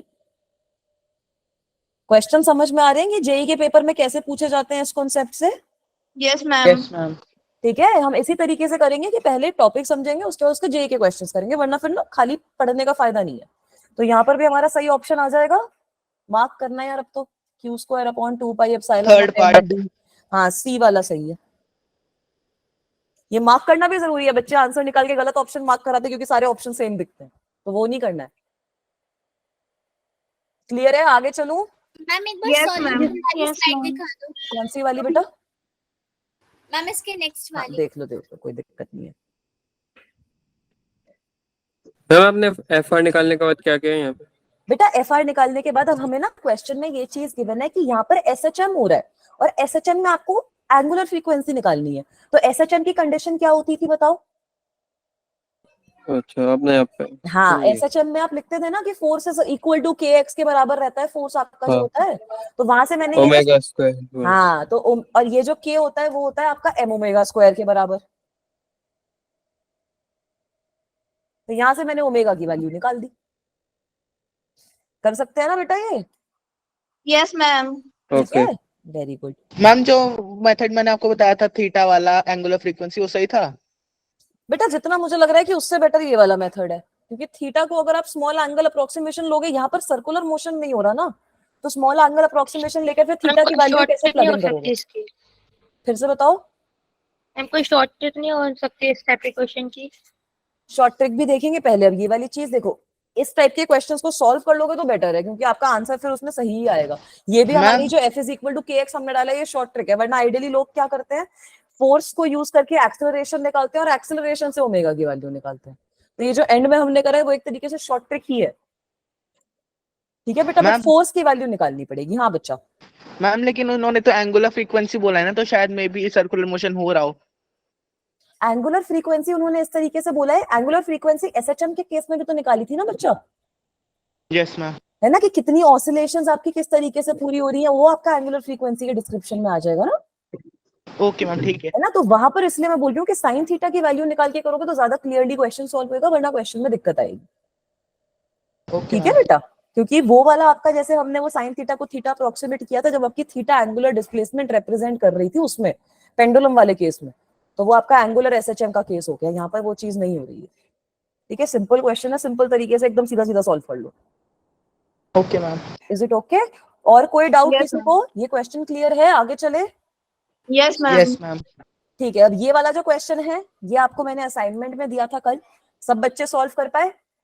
ये भी आपका 2019 के मेन का क्वेश्चन था, तो जिन्होंने पहली बार में सॉल्व कर लिया समझ लो कि हाँ मेन का क्वेश्चन सॉल्व कर लिया है मैम. ठीक है, कर पाए थे ये वाला क्वेश्चन सॉल्व? Yes ma'am. इसका शायद -q/4 आया था डी पार्ट. -q/4 आया था, राइट. मेरा भी -q/4 आया है. मैं ना अपने रजिस्टर वगैरह साइड में रखती हूँ ताकि दिक्कत ना हो. Very good. -q/4 आता है. इसमें सिंपल क्वेश्चन है, इसकी बता देती हूँ कैसे करना है इसको भी. बाकी जब बच्चों ने कर ही लिया है असाइनमेंट में ज्यादा दिक्कत आएगी नहीं. अब यहाँ पर आपको बोला है कि एक चार्ज प्लस q है, उसको 0 पे प्लेस किया है. d/2 डिस्टेंस पे आपने दूसरा चार्ज प्लेस कर दिया है स्मॉल q, और इसी के आगे d/2 डिस्टेंस पे आपने चार्ज प्लेस कर दिया है एक और, जो है वो प्लस q. तो आपको बताना है कि इस वाले चार्ज को अगर मैं बोलूं कि नेट फोर्स जो ये चार्ज एक्सपीरियंस कर रहा है वो 0 के बराबर है, then what will be the value of this charge right here which is equal to q. ठीक है, तो ये क्वेश्चन बड़ा सिंपल तरीके से आप लोगों ने सॉल्व किया होगा. इस चार्ज पे दो फोर्सेस लग रही हैं, एक इसकी वजह से और एक इसकी वजह से, है ना. इसको मैं बोल रही हूँ 1, इसको मैं बोल रही हूँ 2. तो नेट फोर्स कितनी लग रही है? 0. हाँ, F1 plus F2 which is equal to 0। तो अब यहाँ पर भी आप F1 और F2 की वैल्यू डाल दोगे F1 और F2 की वैल्यू Yes, ma'am. क्या डालोगे? K K Q Q by upon D square. D square D by 2 का whole D square. by 2 का होल स्क्वायर कर दोगे, तो D by 2 का होल स्क्वायर करोगे तो 4 ऊपर चला जाएगा, Yes, ma'am. है ना? प्लस अब यहाँ पर क्या है, इन दोनों के बीच में कितनी फोर्स लगेगी? K Q square, square by D square. D square. This should be equal to 0। तो यहाँ से आ जाएगी स्मॉल q की वैल्यू, इसमें आ जाएगी। है ना? स्मॉल q की वैल्यू आप कैलकुलेट करोगे, आपकी -q/4 आएगी। Minus Q by 4. Minus U by 4. ठीक है, is this okay? Yes, ma'am. Yes. Clear. Yes, ठीक है। ma'am. कभी कभी ना इसी क्वेश्चन को ट्विस्ट कर देते हैं कि आपको चार्जेस दे देते हैं और आपको बोलते हैं कि बताओ कि उस चार्ज को किस डिस्टेंस पे प्लेस करना है, तो वो भी आप कर सकते हो। टोटल डिस्टेंस आपको गिवन होएगा, एक को x ले लो, दूसरे को d-x ले लो, x की वैल्यू निकाल लो। ठीक है, उस तरीके के भी क्वेश्चन हो जाएंगे, कोई दिक्कत तो नहीं आएगी। No, No, ma'am. चलो, बहुत Excuse बढ़िया। me, ma'am. हाँ बेटा, मैम उस क्वेश्चन में मैंने एक क्वेश्चन सॉल्व किया था तो उसमें 2 वैल्यू आई थी नेगेटिव वाली, तो नेगेटिव वाली वैल्यू कंसीडर करनी है? बेटा वो वाले केस में ना अब आपको देखना है कि उसमें अब आप कैसे इवैल्यूएट करोगे, कि जैसे अगर 2 वैल्यूज मेरे पास आ रही हैं तो वो चार्ज को मुझे कहाँ पे प्लेस करना चाहिए कि मेरी फोर्स 0, सपोज ये वाला जो चार्ज है ये मेरे पास नेगेटिव आ गया, है ना? तो अब मैं इसको इधर ही तो प्लेस करूंगी, तभी तो मेरी फोर्स 0 होगी ना इस वाले चार्ज पे, क्योंकि एक अट्रैक्टिव फोर्स हो जाएगी, एक रिपल्सिव फोर्स हो जाएगी, यस मैम। है ना? तो अगर मेरे पास एक और वैल्यू आ रही है जो बोल रही है कि चार्ज को इधर प्लेस कर दो, तो यहाँ पर शायद मेरा काम चल ना पाए। ठीक है, यस तो मैम। आपको उस तरीके से इसको इवैल्यूएट करना है कि हमें ये चार्ज को प्लेस कहाँ करना है ताकि हमारी जो वैल्यू है, नेट वैल्यू है, वो 0 आए। Alright, yes ma'am, Yes, clear. ma'am. ठीक है, अगला क्वेश्चन सॉल्व करें। Yes ma'am. Yes, ma'am. चलो, this is a good question, this is also a question जिसमें हम थोड़ा टेंशन वगैरह की भी बात करेंगे। तो अच्छा क्वेश्चन है, ये भी आपका एक जेई के पेपर में आया था, जो ये सेकंड वाला पार्ट है ना, if whole system is taken into orbiting artificial satellite, this came in a JEE paper, मुझे याद नहीं है कौन से साल में, but this also was there. इसमें ये वाला पार्ट मैंने ऐड कर दिया ताकि आपको ये वाला क्वेश्चन भी अच्छे से समझ में आ जाए। तो यहाँ पर आपको क्या बोला है कि एक ये आपके पास कॉमन पॉइंट है, ठीक है, ओ पॉइंट है, आप यहाँ पे देख सकते हो, जहां से हमने 2 बॉडीज जिनका मास मुझे m के बराबर गिवन है उनको सस्पेंड कर दिया है, और जो ये स्ट्रिंग है उसकी लेंथ भी मुझे गिवन है l के बराबर। ठीक है, जो ये स्ट्रिंग है उनकी लेंथ भी मुझे l के बराबर गिवन है। तो सबसे पहला वाला जो केस है, सबसे फर्स्ट वाला जो केस है, उसमें आपसे ये पूछा है कि अगर मेरा इस तरीके का सिचुएशन हो रहा है, ठीक है, ये वाला दोनों मेरे मासेस यहाँ पर लगे हुए हैं, ये मेरा हॉरिजॉन्टल है, they are making some angle theta, दोनों का डिस्टेंस मुझे पता है, this is point O, masses are m, और दोनों पे जो चार्ज है वो भी मुझे पता है Q के बराबर चार्ज एक्ट कर रहा है। ठीक है, दोनों को हमने सेम चार्ज दे रखा है Q के बराबर। तो आपको बताना है कि ये जो थीटा की वैल्यू है वो क्या होगी अगर ये जो सिस्टम है मेरा स्टैटिक इक्विलिब्रियम में, मतलब इस पे जितनी भी फोर्सेस लग रही है सारी फोर्सेस 0 के बराबर अमाउंट कर रही है, नेट फोर्स 0 आ रही है, तब उस केस में थीटा की क्या वैल्यू है ये आपको मुझे बतानी है। ये चीज क्लियर हुई कि बताना क्या है? Yes ma'am. ठीक है, तो कैसे करेंगे इस पे बताओ। सबसे पहले मास पे कौन कौन सी फोर्सेस एक्ट कर रही हैं? Ma'am tension ma'am tension, Gravitation, gravitational force और electrostatic force. Very good, tension कुछ इस तरीके से एक्ट करेगी, यस Yes, मैम। ma'am. है ना? नीचे नीचे आपकी mg एक्ट करेगी, और इलेक्ट्रोस्टैटिक कैसे एक्ट करेगी? Outward Left side. Ma'am outwards add करेगी। आउटवर्ड्स रिपल्सिव डायरेक्शन में इस साइड पे आपकी जो इलेक्ट्रोस्टैटिक फोर्स होगी वो एक्ट करेगी। ये यहाँ तक सही है? Yes Yes, ma'am. यस ठीक है, मैम। Yes, ma'am. अब यहाँ पर थोड़े से ये कंपोनेंट्स वगैरह भी कर सकते हो टेंशन के, Yes, ma'am. है ना? तो ये जो थीटा होगा, ये जब कंपोनेंट इसके करोगे तो कुछ ऐसा सिस्टम आ जाएगा हमारे पास कि ये Fe है, ये जो है mg है, ये हमारे पास कंपोनेंट आ गया t cos थीटा के बराबर, ये वाला जो कंपोनेंट वो आ जाएगा t sin थीटा के बराबर आ जाएगा। ये यस होता है ना मैम। टेंशन के केस में, ये वाला जो होगा this will be equal to theta, है ना? ये वो पैरेलल के बीच में अगर लाइन ड्रॉ करते हैं तो उसके ऑपोजिट वाले एंगल इक्वल होते हैं, प्रॉपर्टी यूज हो रही है। तो अब यहां से मैं लिख सकती हूँ that this implies t sin theta is equal to electrostatic force and t cos theta is equal to mg, है ना? Can I write this? Yes यहाँ से मेरे पास tan थीटा की वैल्यू आ गई, Yes, ma'am. आ Yes, गई ma'am. नहीं? है ना? tan थीटा की वैल्यू आ जाएगी, क्या आएगी? Fe upon mg। तो यही तो हमें निकालना था पहले पार्ट में। Yes ma'am. Fe की वैल्यू भी आप लोगों को पता ही है, Fe की वैल्यू कितनी हो जाएगी यहाँ पर के q square divide by 2l हाँ। cos थीटा का होल स्क्वायर बाय एम, मैं उसको आर का स्क्वायर ही लिख रही हूँ, बाय एम जी आर का स्क्वायर। ये कुछ इस तरीके से मामला सेट हो जाएगा। Ma'am Is but that l okay? के टर्म्स में लिखना होगा ना, अगर l गिवन है तो। एल के टर्म्स में लिखोगे ना तो वो साइन थीटा वगैरह के टर्म्स में आ जाएगा, वो भी आप कर सकते हो। ठीक है, एल के टर्म्स में लिखोगे तो आपको ये वाला डिस्टेंस निकालना है ना, वो साइन थीटा के टर्म्स में आ जाएगा। ठीक है, वो भी चीज कर सकते हो, कोई दिक्कत नहीं है। मैं सिंपली आर से रिप्रेजेंट कर रही हूँ, समझा दूंगी वो भी क्यों। वैसे यहां तक ही काफी है ये क्वेश्चन।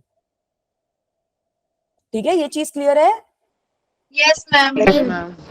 अब सेकंड वाले केस में, ये फर्स्ट पार्ट तो हमें समझ में आया। सेकंड वाले केस में आपको क्या बोला है कि इसको हम ले गए ऑर्बिटिंग आर्टिफिशियल सैटेलाइट के अंदर, तब वो क्या एंगल बना रहे हैं ये चीज बताओ। तो क्या कोई मुझे बता सकता है कि ऑर्बिटिंग आर्टिफिशियल सैटेलाइट में अगर हम इसको लेके जाएंगे तो ये सारी चीजों में से कौन सी चीज चेंज होएगी? Ma'am gravitational force. Ma'am gravitational force. Very good. अगर हम इसको ऑर्बिटिंग आर्टिफिशियल सैटेलाइट में ले जाते हैं तो ग्रेविटेशनल फोर्स की आइडियली क्या वैल्यू होती है? सोचो। Gm1 m2 by r square। नहीं, सोचो। अगर ये बाहर ही चला गया, वेटलेसनेस का मामला आ जाएगा ना इधर, वेटलेसनेस का मामला आ जाएगा ना। ऑर्बिटिंग आर्टिफिशियल सैटेलाइट में वेटलेसनेस की कंडीशन नहीं आ जाएगी? Yes, ma'am. तो Yes, वेटलेसनेस की कंडीशन जैसे ही आई, ये जो जी है उसका जो इफेक्टिव वैल्यू होता है it becomes equal to 0। Yes, ma'am. So that means कि tan थीटा जो होगा that will become infinite. Okay, and when is tan theta infinite?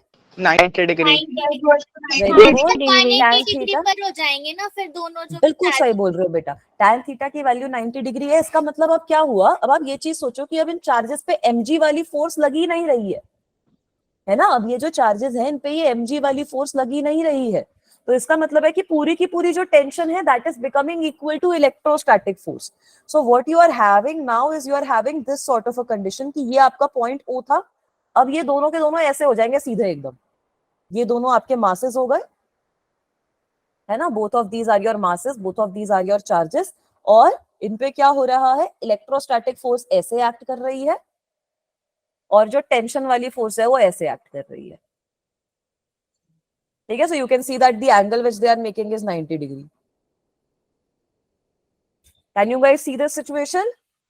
Imagine Yes, कर पा रहे ma'am. हो अच्छे से? तो यहाँ पर अब आपको एंगल जो निकालना था वो निकालना है कि जो स्ट्रिंग है वो क्या एंगल बना रहे हैं एक दूसरे के साथ। तो इसका एंगल, इसका आंसर हो जाएगा strings make an angle of 180 degree. 180. Strings are making an angle of, strings are making an angle of 180 degree with each other. Is this clear guys? Yes. Yes, ma'am. Yes, ma'am. ऐसे Coulomb's law में थोड़ा मजा आया कि हाँ ma'am Coulomb's law के भी अच्छे क्वेश्चंस बन सकते हैं। Yes, ma'am. Yes, ma'am. ठीक है, तो बेटा सिंपल सा कॉन्सेप्ट है, वैसे कॉन्सेप्ट में कोई दिक्कत नहीं है, बट कॉन्सेप्ट्स में आपके सिंपल सिंपल क्वेश्चंस बन सकते हैं। तो हम इतना ही पढ़ेंगे, क्वेश्चंस भी इतने ही सॉल्व करेंगे। बाकी अब और क्वेश्चंस हम इलेक्ट्रिक फील्ड में भी सॉल्व करेंगे। वो इलेक्ट्रिक फील्ड वाले क्वेश्चंस, ये वाले क्वेश्चंस इलेक्ट्रिक फील्ड के तरीके से भी दे सकते हैं, इलेक्ट्रिक फील्ड वाले क्वेश्चंस ये वाले तरीके से भी दे सकते हैं, कुछ खास डिफरेंस होता नहीं है। ठीक है, अब इलेक्ट्रिक फील्ड क्या होता है, बड़ी इंटरेस्टिंग सी चीज है। इलेक्ट्रिक फील्ड के बारे में किसको क्या पता है ये बताओ? ये डेफिनेशन बढ़ के नहीं बताना है, वैसे आप लोगों को क्या पता है ये बताओ? मैम कोई चार्ज कितने Ma'am, एरिया में कोई अपनी charge- फोर्स एक्सर्ट करता है? मे बी Very शायद good. this. ठीक है बेटा, बाकी बच्चे ही बताओ।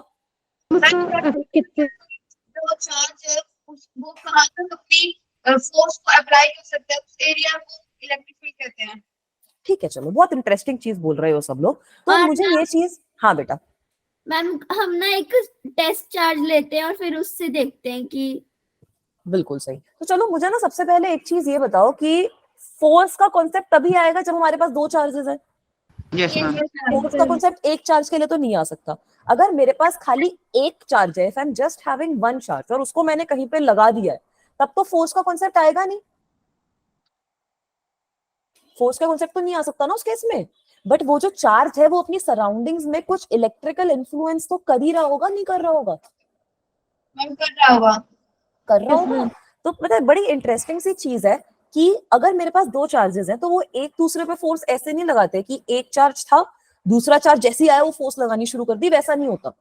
होता क्या है कि अगर एक चार्ज मेरा रैंडमली कहीं पे भी एटमॉस्फेयर में पड़ा हुआ है तो वो जो चार्ज है वो अपनी सराउंडिंग्स को इलेक्ट्रिकली इन्फ्लुएंस कर चुका है है ना, वो वाला जो मेरा चार्ज है वो अपनी सराउंडिंग्स को इलेक्ट्रिकली इन्फ्लुएंस कर चुका है, बट वो चीज अभी तक हम देख नहीं सकते। जब हम दूसरा चार्ज वहां पर लाएंगे उस एरिया में, तब हम देख सकते हैं कि हाँ फोर्स लग रही है उसको। समझ पा रहे हो ये चीज? ठीक है, तो इसका अगर मैं फ्लो चार्ट सा ड्रॉ करूँ ना, तो क्या होता है कि अगर मेरे पास एक सिंगल चार्ज है, अ सिंगल चार्ज, मैम मतलब वो इलेक्ट्रिक फील्ड तो तब भी एक्सर्ट कर रहा होगा, लेकिन राइट, ऑब्जर्व हम very- तब कर पाते हैं जब दूसरा चार्ज आता है। बिल्कुल सही बोल रहे हो। ये जो सिंगल चार्ज है, it has set up an electric field. ठीक है, इलेक्ट्रिक फील्ड सेटअप करने का क्या मतलब है कि इसने अपना इन्फ्लुएंस, इसने अपनी ताकत दिखानी शुरू कर दी है। ये तो वही बात है कि बॉडी बिल्डिंग का कंपटीशन चल रहा है, जो बॉडी बिल्डर्स है वो अपनी ताकत दिखाए जा रहे हैं, पर जज वहां पर है नहीं। बट वो तो अपनी ताकत दिखा रहे हैं, वो लोग तो ताकतवर है ही, है ना। जब तक जज नहीं आएंगे तब तक लेकिन उनको जज कौन करेगा? बट वो तो अपनी ताकत दिखानी शुरू कर चुके हैं ना। वैसे अगर एक सिंगल चार्ज भी पड़ा है तो वो अपनी सराउंडिंग्स को इन्फ्लुएंस कर चुका है, सराउंडिंग्स उसकी इन्फ्लुएंस हो चुकी हैं, इस इलेक्ट्रिकल इन्फ्लुएंस सराउंडिंग्स के अंदर आ चुका है।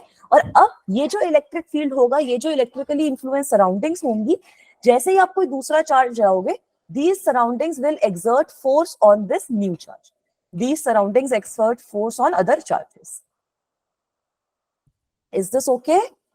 Yes, ma'am. Yes, ma'am. ठीक है, तो यही होता है मेरा इलेक्ट्रिक फील्ड। तो इलेक्ट्रिक फील्ड को आप डिफाइन करने का क्या बोलते हो? इसी तरीके से बोलते हो कि जैसे यहाँ पर भी डेफिनेशन लिखी हुई है कि it is the region around a charge particle और अ चार्ज बॉडी, जहां पे अगर आप कोई दूसरा चार्ज को प्लेस कर रहे हो, उसको हम टेस्ट चार्ज कहते हैं। टेस्ट चार्ज मतलब कुछ नहीं होता, टेस्ट चार्ज आपका एक 1 कूलम वाला चार्ज है, बस यूनिट पॉजिटिव चार्ज। ठीक है, तो ये जो चार्ज होता है ये उसका इन्फ्लुएंस फील कर सकता है, इलेक्ट्रोस्टैटिक फोर्स एक्सपीरियंस कर सकता है, वो रीजन होता है मेरा इलेक्ट्रिक फील्ड। ठीक है, Yes, ma'am. ठीक है, इसको हम इलेक्ट्रिक फील्ड को हम डिफाइन करते हैं कुछ इस तरीके से। This is also a vector quantity, yes ma'am. है ना। ये भी तो वेक्टर क्वांटिटी आएगी, स्केलर क्वांटिटी कहाँ रहती है, वेक्टर क्वांटिटी होती है ये भी हमारी। ऑलराइट, और इलेक्ट्रिक फील्ड बोलते हैं, इलेक्ट्रिक फील्ड इंटेंसिटी बोलते हैं, कुछ भी आप चीज बोल सकते हो। Electric field is basically the influence which a charge is doing on it's surroundings. Is that okay? ये वाला कांसेप्ट थोड़ा समझ में आया? Yes, ma'am. Yes, पक्का? Yes, ma'am. ठीक है, वेक्टर क्वांटिटी होती है, इसकी जो डायरेक्शन होती है वो ना सेम एज फोर्स रहती है, direction same as force. Force. ठीक है, सेम एज फोर्स रहती है। ये भी बोलते हैं कि ये नेगेटिव चार्ज में चली जाती है, पॉजिटिव से स्टार्ट होती है, पॉजिटिव टू नेगेटिव डायरेक्शन रहती है, उस तरीके से भी आप इसको याद। पॉजिटिव टू नेगेटिव डायरेक्शन रहती है। ठीक है, अब इसकी value, positive to negative direction हम बाद में समझेंगे, बट सपोज आपके पास कोई पॉजिटिव चार्ज है और यहाँ पर नेगेटिव चार्ज है, तो इलेक्ट्रिक की जो फील्ड लाइन हम ड्रॉ करेंगे वो ऐसे करेंगे। Okay ma'am. ये भी हम बाद में समझेंगे।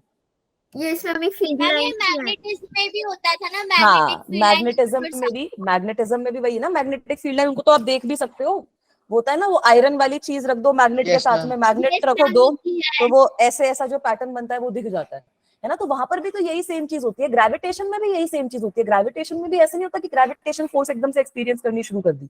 सबका अपना एक ग्रेविटेशनल फील्ड होता है, और वो जो फील्ड होता है उसकी वजह से फोर्स एक्सपीरियंस होती है ना। ये चीज भी पढ़ी होगी ग्रेविटेशन में। Yes ma'am. तो वही सेम चीज, फील्ड का मतलब ही वही है कि अगर कोई सिंगल ऑब्जेक्ट है वो अपना एक इन्फ्लुएंस क्रिएट कर रही है, और जब हम कोई दूसरी ऑब्जेक्ट वहां पर लाते हैं तो उस इन्फ्लुएंस की वजह से उस ऑब्जेक्ट पे भी फोर्स एक्सपीरियंस होती है। Alright, Yes, ma'am. मैम ये डायरेक्शन वाली बात रिपीट करना, पॉजिटिव टू नेगेटिव जो आपने कहा है। अच्छा बेटा, मैं इसकी आपको नेक्स्ट स्लाइड में समझाती हूँ, उसको एक एग्जांपल देके भी समझा दूंगी। ठीक है, तो जैसे मैंने क्या बोला, अब इलेक्ट्रिक फील्ड इंटेंसिटी का मतलब क्या होता है कि सपोज मेरे पास यहाँ पर एक पॉजिटिव चार्ज है, ठीक है। अब ये पॉजिटिव Yes, चार्ज ma'am. पूरे के पूरे एरिया में कहीं ना कहीं अपना इलेक्ट्रिकली इन्फ्लुएंस कर चुका है इस एरिया को। तो अगर अब मैं छोटा सा एक टेस्ट चार्ज यहाँ पर लाऊंगी, जो छोटा सा टेस्ट चार्ज है Q0, है ना, इस Q0 को हम 1 कूलम का चार्ज ही बोलते हैं। तो यहाँ पर ये जो फोर्स एक्सपीरियंस करेगा उसको हम इलेक्ट्रिक फील्ड इंटेंसिटी से डिफाइन करते हैं। ये डेफिनेशन समझ में आई? Yes ma'am. ठीक है, ये रिपल्सिव फोर्स एक्सपीरियंस करेगा। ये भी चीज बताओ, रिपल्सिव फोर्स एक्सपीरियंस करेगा। Yes, ma'am. यस मैम, अगर मैं पॉजिटिव होता है। बिल्कुल, अगर मैं इस चार्ज को इधर लाऊंगी तब भी ये रिपल्सिव फोर्स एक्सपीरियंस करेगा। Yes, Yes, इधर ma'am. लाऊंगी तब भी ये रिपल्सिव फोर्स एक्सपीरियंस करेगा। इधर लाऊंगी तब ऐसे रिपल्सिव फोर्स, इधर लाऊंगी तब ऐसे रिपल्सिव फोर्स। रेडियल डायरेक्शन में एक तरीके से रिपल्सिव फोर्स एक्सपीरियंस कर रहा है, यस मैम। Yes, है ना। तो इसीलिए हम देखते हैं कि अगर हम पॉजिटिव वाले की बात कर रहे हैं, पॉजिटिव चार्ज में कुछ इस तरीके से इलेक्ट्रिक फील्ड होता है। ठीक है, ये इलेक्ट्रिक फील्ड लाइंस का कॉन्सेप्ट हम और डिटेल में बाद में पढ़ेंगे। ये चीज समझ में आई कि क्या बोल दिया मैम ने एकदम से? Yes ma'am. है ना, ये मैंने ड्रॉ कैसे किया अपना, ये पॉजिटिव चार्ज के साथ में इमेजिन कर लो कि अगर मैं कोई भी एक सिंगल पॉजिटिव चार्ज ला रही हूँ तो वो किस डायरेक्शन में जाएगा, वो होती है हमारी इलेक्ट्रिक फील्ड लाइन। उसका महत्व भी यही होता है कि वो बता देती है कि आपका चार्ज जो है वो किस डायरेक्शन में, किस फोर्स उस पर लगेगी और वो किस डायरेक्शन में जाएगा। ठीक है, अब बच्चे ने पूछा कि ये पॉजिटिव से नेगेटिव वाली चीज हमें समझ नहीं आई, तो इस पॉजिटिव चार्ज की जगह अब एक नेगेटिव चार्ज इमेजिन करो। अगर मैं नेगेटिव चार्ज के केस में टेस्ट चार्ज प्लेस कर रही हूँ तब क्या होगा? अट्रैक्शन। और वो अट्रैक्शन अंदर की तरफ आएगा। अंदर की तरफ आएगा। कहीं पे भी प्लेस करूंगी वो फोर्स अंदर की तरफ ही लगेगी, यस Yes, मैम। है इनवर्ड। ना? लगेगी नहीं लगेगी? बिल्कुल Yes. लगेगी भाई। तो अगर मैं इसी तरीके से नेगेटिव चार्ज के लिए ड्रॉ करूं तो वो रेडियली इनवर्ट साइड पे बनता है। अब ये समझ भी आओगा कि हाँ ये चार्जेस के लिए ड्रॉ भी कैसे हो रहे हैं बच्चे, वरना इसको भी रट लेते हैं, समझ नहीं आती है ये लाइंस ऑफ फोर्स जो होती है। नेगेटिव के लिए क्या हो रहा है, कुछ इस तरीके से मामला बन रहा है। बन रहा है नहीं बन रहा? Yes ma'am. ठीक है, अब देखो मैं थोड़ा ढंग से डायग्राम ड्रॉ नहीं कर पा रही हूँ बट ठीक है। मैम इसमें अगर भी- टेस्ट चार्ज हम नेगेटिव लेंगे तो नहीं। तो इसकी फील्ड लाइंस चेंज हो बेटा जाएगी। टेस्ट चार्ज आपका पॉजिटिव ही होता है, unit positive charge test charge होता है। आप टेस्ट चार्ज अपने कन्वीनियंस के हिसाब से नहीं ले रहे, टेस्ट चार्ज का एक कन्वेंशन है कि वो पॉजिटिव के हिसाब से ही ड्रॉ कर रखा है आपने। ठीक है, कि एक छोटा सा अगर मेरे पास पॉजिटिव चार्ज है तो वो किस तरीके से एक्सपीरियंस कर रहा है फोर्स को, उसी से हम इलेक्ट्रिक फील्ड को डिफाइन करते हैं। क्लियर है बेटा? यस पक्का? Yes ma'am. यस ठीक है, तो इलेक्ट्रिक फील्ड का मतलब यही हो गया कि एक जो टेस्ट चार्ज है वो कितनी फोर्स एक्सपीरियंस कर रहा है, तो उसका मैग्नीट्यूड यही होता है कि जो फोर्स है उसको आप टेस्ट चार्ज के मैग्नीट्यूड से डिवाइड कर दो, तो खाली आपके पास जो भी आपके पास चार्ज पार्टिकल वहां पे प्रेजेंट है उसकी वैल्यू रह जाएगी। Is it okay? Yes ma'am. अब बच्चे ने बोला कि नेगेटिव ma'am. क्यों नहीं ले रहे? नेगेटिव इसको इसलिए नहीं ले रहे ताकि जो भी आपकी फोर्स की डायरेक्शन हो वही सेम डायरेक्शन आपकी इलेक्ट्रिक फील्ड की भी रहे। यहां पर यही डायरेक्शन आपकी इलेक्ट्रिक फील्ड की है ना? तो अगर मैं कोई टेस्ट चार्ज प्लेस करूंगी यही डायरेक्शन आपकी फोर्स की आएगी, है ना बेटा? और इस केस में जो डायरेक्शन है आपकी इलेक्ट्रिक फील्ड की, ये अंदर की साइड पे दिखाई है, यहाँ पर भी जो मैं टेस्ट चार्ज प्लेस करूंगी वही आपकी फोर्स की डायरेक्शन होगी। अगर नेगेटिव चार्ज लेते हैं तो फिर दिक्कत आएगी इस कन्वेंशन में। ठीक है बच्चा? Yes ma'am. Yes ma'am. ठीक है, और ऐसा कुछ नहीं है, अब ऐसा भी नहीं है कि मैम अगर मेरे पास एक चार्ज है जिसको मैंने एटमॉस्फेयर में रख रखा है तो जब तक मैं टेस्ट चार्ज उसके पास नहीं लाऊंगी या मैं टेस्ट चार्ज उसके पास नहीं लाऊंगा तब तक तो इलेक्ट्रिक फील्ड एक्ट ही नहीं करेगा उस पर। Do you think this is true? No no ma'am, ma'am वो हमेशा एक्ट करते हाँ, रहते हैं, बस very मुझे good. पता नहीं। हाँ, वो एक ऐसी चीज है जिसको हम देख नहीं सकते। ठीक है, अगर आप कोई चार्ज किसी एटमॉस्फेयर में, अगर कोई चार्ज किसी सराउंडिंग में हमारे पास आ गया तो वो चार्ज अपना इन्फ्लुएंस एक्सर्ट कर रहा है सराउंडिंग्स पे, वो चार्ज इलेक्ट्रिकली अपना जो इन्फ्लुएंस है वो सराउंडिंग्स पे एक्सर्ट कर चुका, बट वो इन्फ्लुएंस हम देख नहीं सकते जब तक कोई टेस्ट चार्ज नहीं आएगा। जैसे ही टेस्ट चार्ज आएगा वो इन्फ्लुएंस आपको दिख जाएगा इलेक्ट्रोस्टैटिक फोर्स के तरीके से। Is that okay? Yes ma'am. ठीक है, इलेक्ट्रिक फील्ड सबको समझ में आया? उसकी फील आ गई इलेक्ट्रिक फील्ड की? यस ठीक है, Yes, चलो ma'am. Very good. अब हम ये समझ लेते हैं कि इलेक्ट्रिक फील्ड पॉइंट चार्ज की वजह से आप कैसे लिखोगे। ठीक है, तो अगर सपोज मेरे पास यहाँ पर एक ये पॉइंट चार्ज है, this is my point charge at some point O which I am saying is Q and I have to determine the value of electric field at this point P. ठीक है, ये जो point P है इस पे मुझे electric field की value बतानी है। तो कैसे बताएंगे? इनके बीच का डिस्टेंस देख लेते हैं। डिस्टेंस तो हमें चाहिए ही ना, फोर्स निकालनी है तो, यस मैम। है ना? यस मैम, तो डिस्टेंस हमारा r के बराबर है। अब यहाँ पे आपको पता है कि ये ऐसे हम r, ये r कैप भी बोल सकते हैं, डायरेक्शन है। तो इलेक्ट्रिक फील्ड वेक्टर फॉर्म में क्या हो जाएगा? Force divided by this test charge, है ना? इसका मतलब क्या है? फोर्स, स्क्रीन पॉज है आपकी। स्क्रीन स्टॉप हो गई। एक सेकेंड, अब आ गई? Yes ma'am. ठीक है, Yes. Force divided by test charge, यहाँ पर हमने हमारा टेस्ट चार्ज रख दिया है। So this will be equal to what? Force will be equal to k q naught Not by r square into q naught. r square r cap divided by q नॉट। क्यों नॉट? Yes ma'am. Can I do this? Yes, ma'am. Yes ma'am. ठीक है, तो अब यहाँ से मेरे पास इलेक्ट्रिक फील्ड का वेक्टर रिप्रेजेंटेशन कुछ इस तरीके से आ जाएगा, k Q upon r square r क्या है ना, इसको I can write it as this as well, k Q upon r q, r vector. R vector.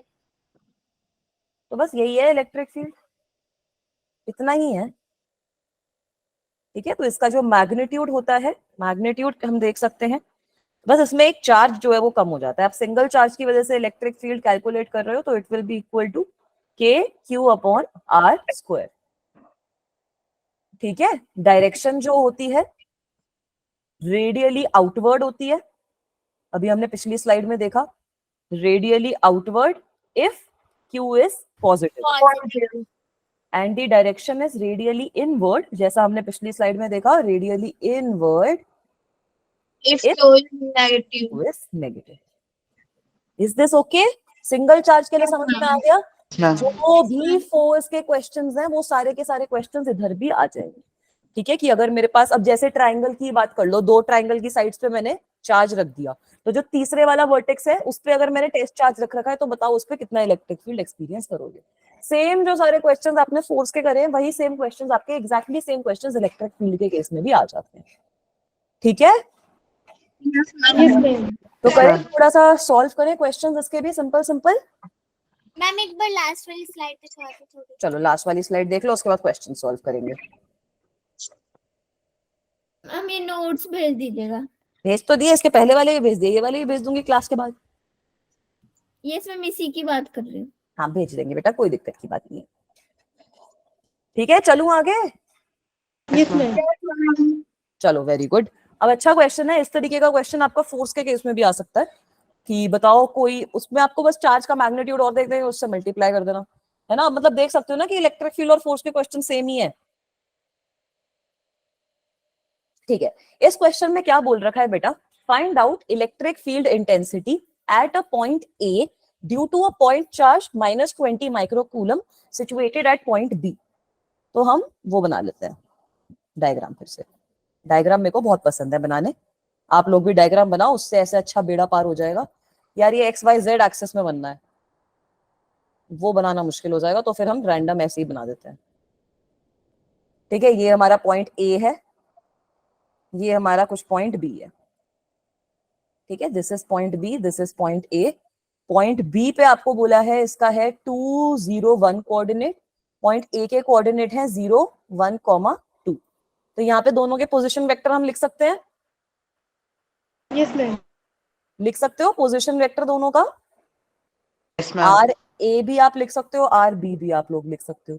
तो आर ए की वैल्यू तो डायरेक्टली लिख लोगे, कितनी हो जाएगी, r A will be equal to 0i plus j plus 2k। Ma'am 6 6 क्या आया?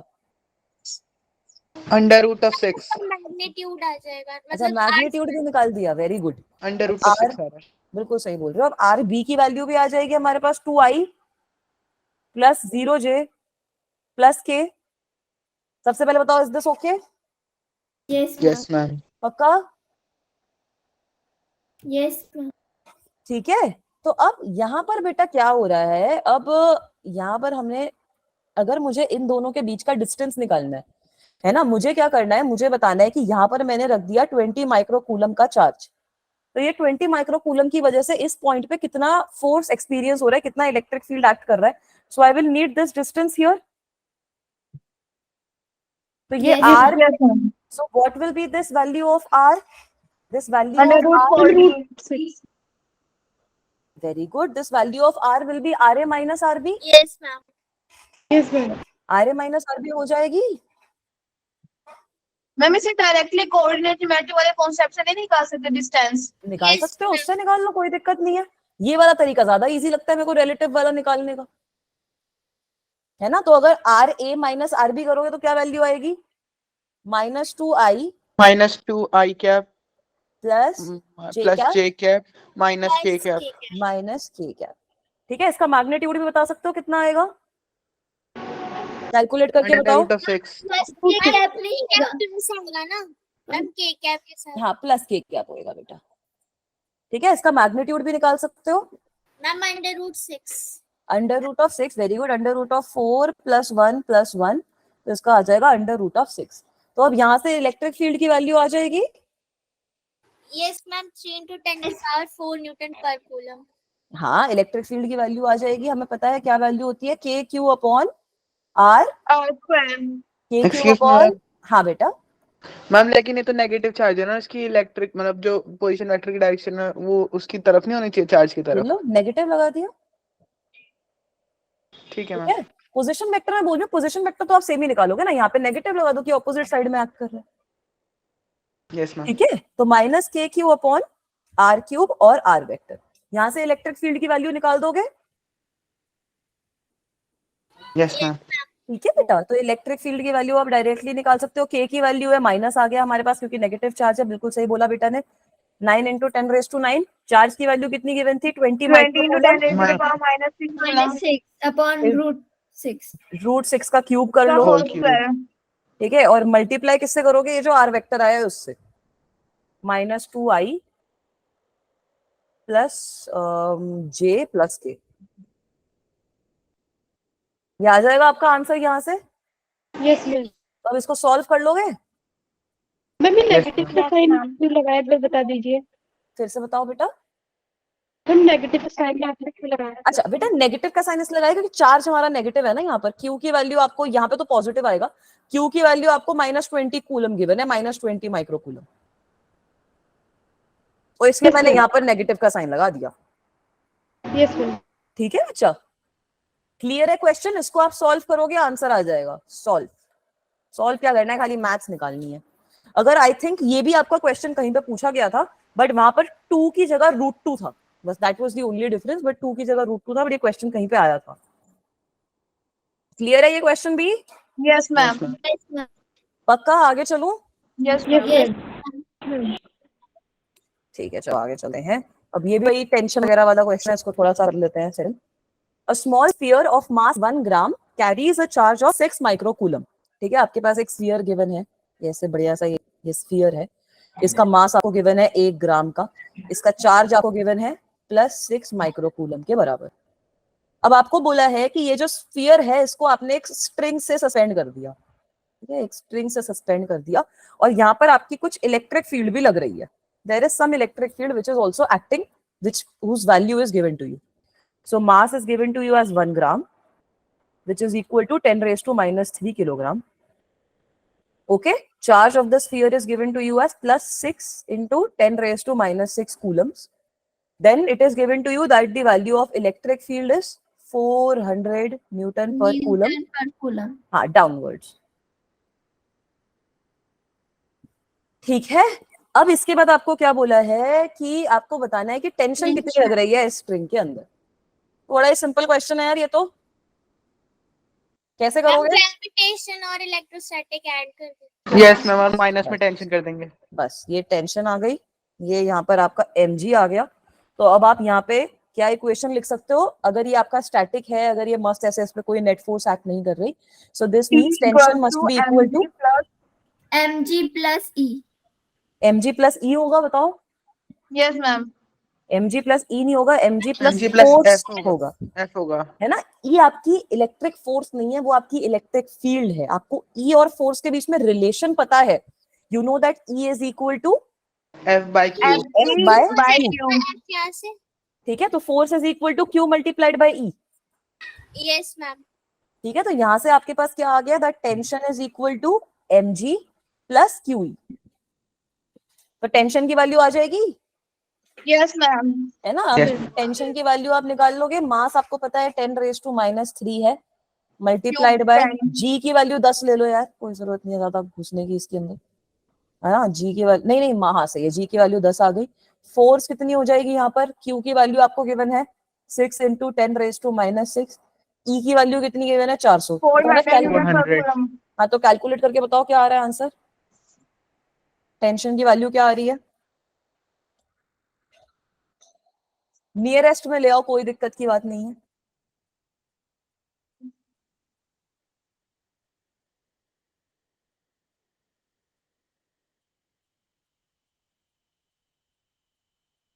मैम 1.24 into 10 की पावर 0.0124। 0.0124 ठीक है, हाँ सही बोल रहे हो। मतलब मैंने ना 9.8 लेके कैलकुलेट किया था तो मेरा 1.22 आया था, तो आप लोगों का 1.24 इंटू 10⁻⁻² आ रहा है, तो सही है। Yes, ma'am. Yes, ठीक है, ma'am. मतलब मैं बता रही हूँ कि मैंने अपना मतलब जी की वैल्यू वो 9.8 लेके लिया था, तो मेरा आया था आंसर वो मैम उसको 1.22। हाँ बेटा, मैम इस पे आपने ये चार्ज का साइन नहीं लिया तो सिर्फ मैग्नीट्यूड लेना है। हाँ डायरेक्शन ले ली ना हमने इलेक्ट्रिक फील्ड की नीचे की साइड में।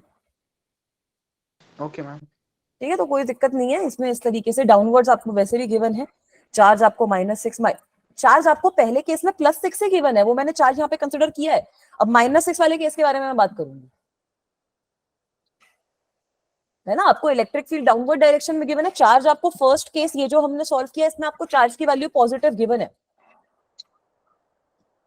Yes ma'am ma'am. ठीक है, -6 होगा तो फिर वो तो इनवर्ट हो जाएगा ना। राइट, बिल्कुल सही बोल रहे हो।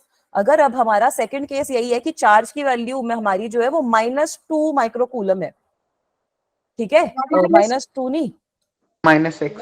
-6, तो अभी भी आपकी टेंशन वगैरह तो सेम ही रहेगी। टेंशन इधर है, mg इधर है, बट अब जो आपकी फोर्स लगेगी वो ऑपोजिट डायरेक्शन में लगेगी। Electrostatic force. हाँ, force will be equal to -q, मतलब मतलब QE के बराबर होता है, तो वो ऑपोजिट डायरेक्शन में आपकी लगेगी क्योंकि आपका जो चार्ज है वो नेगेटिव है। तो अब इस केस में जब आप अपना लगाओगे इक्वेशन, जब आप अपनी लगाओगे तो टेंशन की वैल्यू आ जाएगी, क्या आएगी टेंशन की वैल्यू? उल्टी हो जाएगी ना। 7.6 into 10⁻³ और जरूरी अब यहाँ पर जो आप जब आप इक्वेशन लगाओगे तो आपकी इक्वेशन बनेगी T प्लस F mg. है ना। So this means tension will come out to be equal to mg minus f। तो वही सेम आपको सारी वैल्यूज प्लग इन करनी है यहाँ पर भी, बस आपका यहाँ पर अब नेगेटिव डायरेक्शन में फोर्स आ जाएगा। तो mg विल बी 10 into 10⁻³ अब यहाँ पर आपको माइनस कर देना है, यहाँ पर 6 into 10⁻⁻6 मल्टीप्लाइड बाय वो वैल्यू आपको गिवन है 400। ठीक है, तो ये वाली आपको वैल्यू अब यहाँ पर माइनस कर देगी। तो करो, बताओ क्या आंसर आ रहा है। Ma'am 0.76 into 10⁻⁻² Newton. Yes ma'am. ठीक है, तो टेंशन आप कैलकुलेट करोगे तो बच्चे बोल रहे हैं 76 into 10⁻⁻⁴ Newton. Yes ma'am. Yes ma'am. Question समझ में आया? Yes, ma'am. ठीक है, तो यहाँ पर ये टेंशन वगैरह का कॉन्सेप्ट आपका बढ़िया होता है, इसमें मतलब अच्छा कॉन्सेप्ट है, सिंपल कॉन्सेप्ट है, इतना समझ में आ जाए तो कोई दिक्कत की बात नहीं है। वही है कि यहाँ पर ना बच्चे कंफ्यूज हो जाते हैं कि मैम ये तो इलेक्ट्रोस्टैटिक का था, इसके अंदर टेंशन आ गया, ये कैसे करेंगे। और सिंपल सिंपल क्वेश्चंस होते हैं बैलेंस करने वाले। क्लियर है बेटा, आगे चले? Yes ma'am. चलो very good, let's move forward. So now moving on, अब इसके बाद हमारे को ये वाला क्वेश्चन है, इसी के बेस पे हम एक अगला क्वेश्चन भी सॉल्व करेंगे। ये वाला क्वेश्चन करने के बाद वो अगला क्वेश्चन आप लोग मुझे सॉल्व करेंगे, ठीक है। तो वो क्वेश्चन भी आपका जेई में पूछा गया है, ये उससे ज्यादा मुश्किल क्वेश्चन है, तो इसलिए इसको पहले करवा रही हूँ ताकि वो जेई वाला क्वेश्चन आप खुद सॉल्व कर लो। ठीक है, सही बात है ना? Yes ma'am. Yes ma'am. ठीक है, चलो अब क्वेश्चन देखते हैं। बोला क्या है, pendulum Bob of mass 80 milligrams and carrying a charge of 2 into 10⁻⁸ coulombs is at rest in a uniform electric field of 20,000 newtons per coulomb। ठीक है, कि आपका एक यूनिफॉर्म इलेक्ट्रिक फील्ड प्रेजेंट है, उसमें आपका जो चार्ज है वो रेस्ट पे है, ये आपको गिवन है। आपको बताना है कि इस पेंडुलम के थ्रेड में टेंशन कितनी एक्ट कर रही है and what angle is it making with the horizontal. Question समझ में आया? इलेक्ट्रिक फील्ड हॉरिजॉन्टल डायरेक्शन में है ना। हाँ, जैसे इसका मतलब क्या है कि आपका एक पेंडुलम है इस तरीके से, ठीक है, ये पेंडुलम की रेस्ट की पोजीशन थी, इस पे कुछ इलेक्ट्रिक फील्ड लग रहा है, इस पे कुछ इलेक्ट्रिक फील्ड लग रहा है हॉरिजॉन्टल डायरेक्शन में, तो उसकी वजह से कुछ फोर्स भी लगेगी QE के बराबर, है ना। तो वो फोर्स इस पेंडुलम को इधर की साइड पे ले आई है और अब ये पेंडुलम रेस्ट पे है यहीं पर। समझ में आया? Yes ma'am. ठीक है, तो यहाँ पर भी वही सेम चीज करोगे, बैलेंस कर दो सारा मामला। एक टेंशन एक्ट करेगी आपकी, है ना। यस मैम, फिर इसकी शांत हो गए बच्चे? कंपोनेंट निकाल लेंगे। हाँ, टेंशन एक्ट करेगी, थीटा एंगल पे एक्ट करेगी, नीचे आपकी mg एक्ट करेगी, mg यहाँ पर भी कंपोनेंट निकाल लोगे। कंपोनेंट निकाल लेंगे। वेरी गुड, बिल्कुल सही बोल रहे हो। टेंशन के कंपोनेंट निकाल लोगे तो आपके पास क्या आ जाएगा, ऊपर के डायरेक्शन में आ जाएगा t cos थीटा, यहाँ पर आ जाएगा आपके पास t sin थीटा, इधर आपके पास आ जाएगा QE। मैम हॉरिजॉन्टल के साथ डायरेक्शन बोला है तो थीटा ऊपर वाला लेंगे ना angle. In angle it makes with the horizontal, कोई नहीं, वो 90 माइनस थीटा कर लेंगे। यस मैम, ऐसे भी कर सकते ठीक है, ऐसे भी कर सकते हैं, वरना ये थीटा की वैल्यू आ जाएगी तो फिर तो टेंशन है ही नहीं ना, दूसरा वाला निकल जाएगा, इसमें क्या दिक्कत है? ठीक है, यस Yes, मैम। ठीक है, तो अब बताओ आगे क्या करें? मैम आप हमें फंक्शन को बैलेंस करेंगे ना? बताओ फिर इक्वेशंस को बैलेंस करके। हाँ बेटा,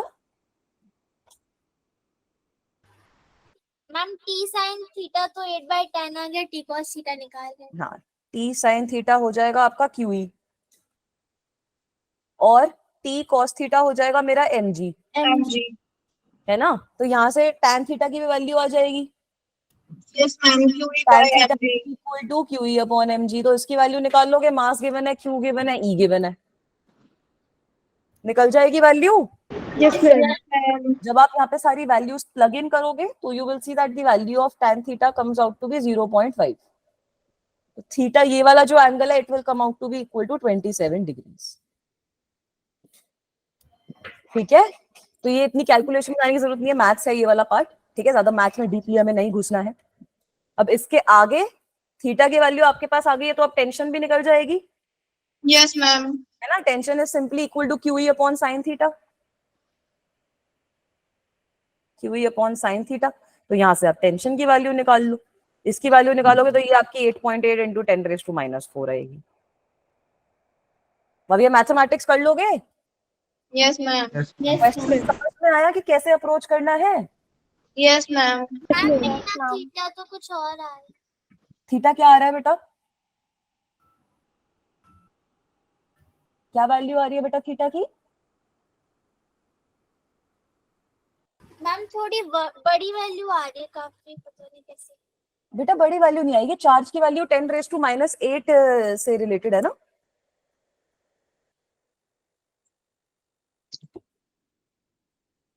ठीक है, और नीचे भी आपके पास 80 मिली ग्राम्स है, तो उसको जब आप केजी में चेंज करोगे तो 10⁻⁻6 का फैक्टर उधर भी आ जाएगा।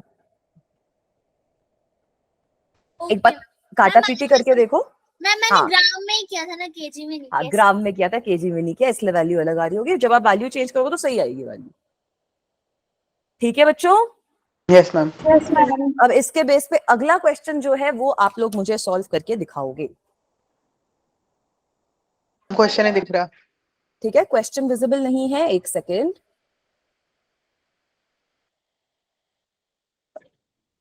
अभी विजिबल है बेटा? No ma'am. यस मैम आ ठीक गया। है, अब ये क्वेश्चन आप लोग सॉल्व करके दिखाओगे। Give me a second, there is someone at my door so I just have to open that. I am just coming back, till then you solve this question. Okay बेटा? Yes ma'am.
All right, I am back. Unfortunately, it was someone who pressed the wrong bell.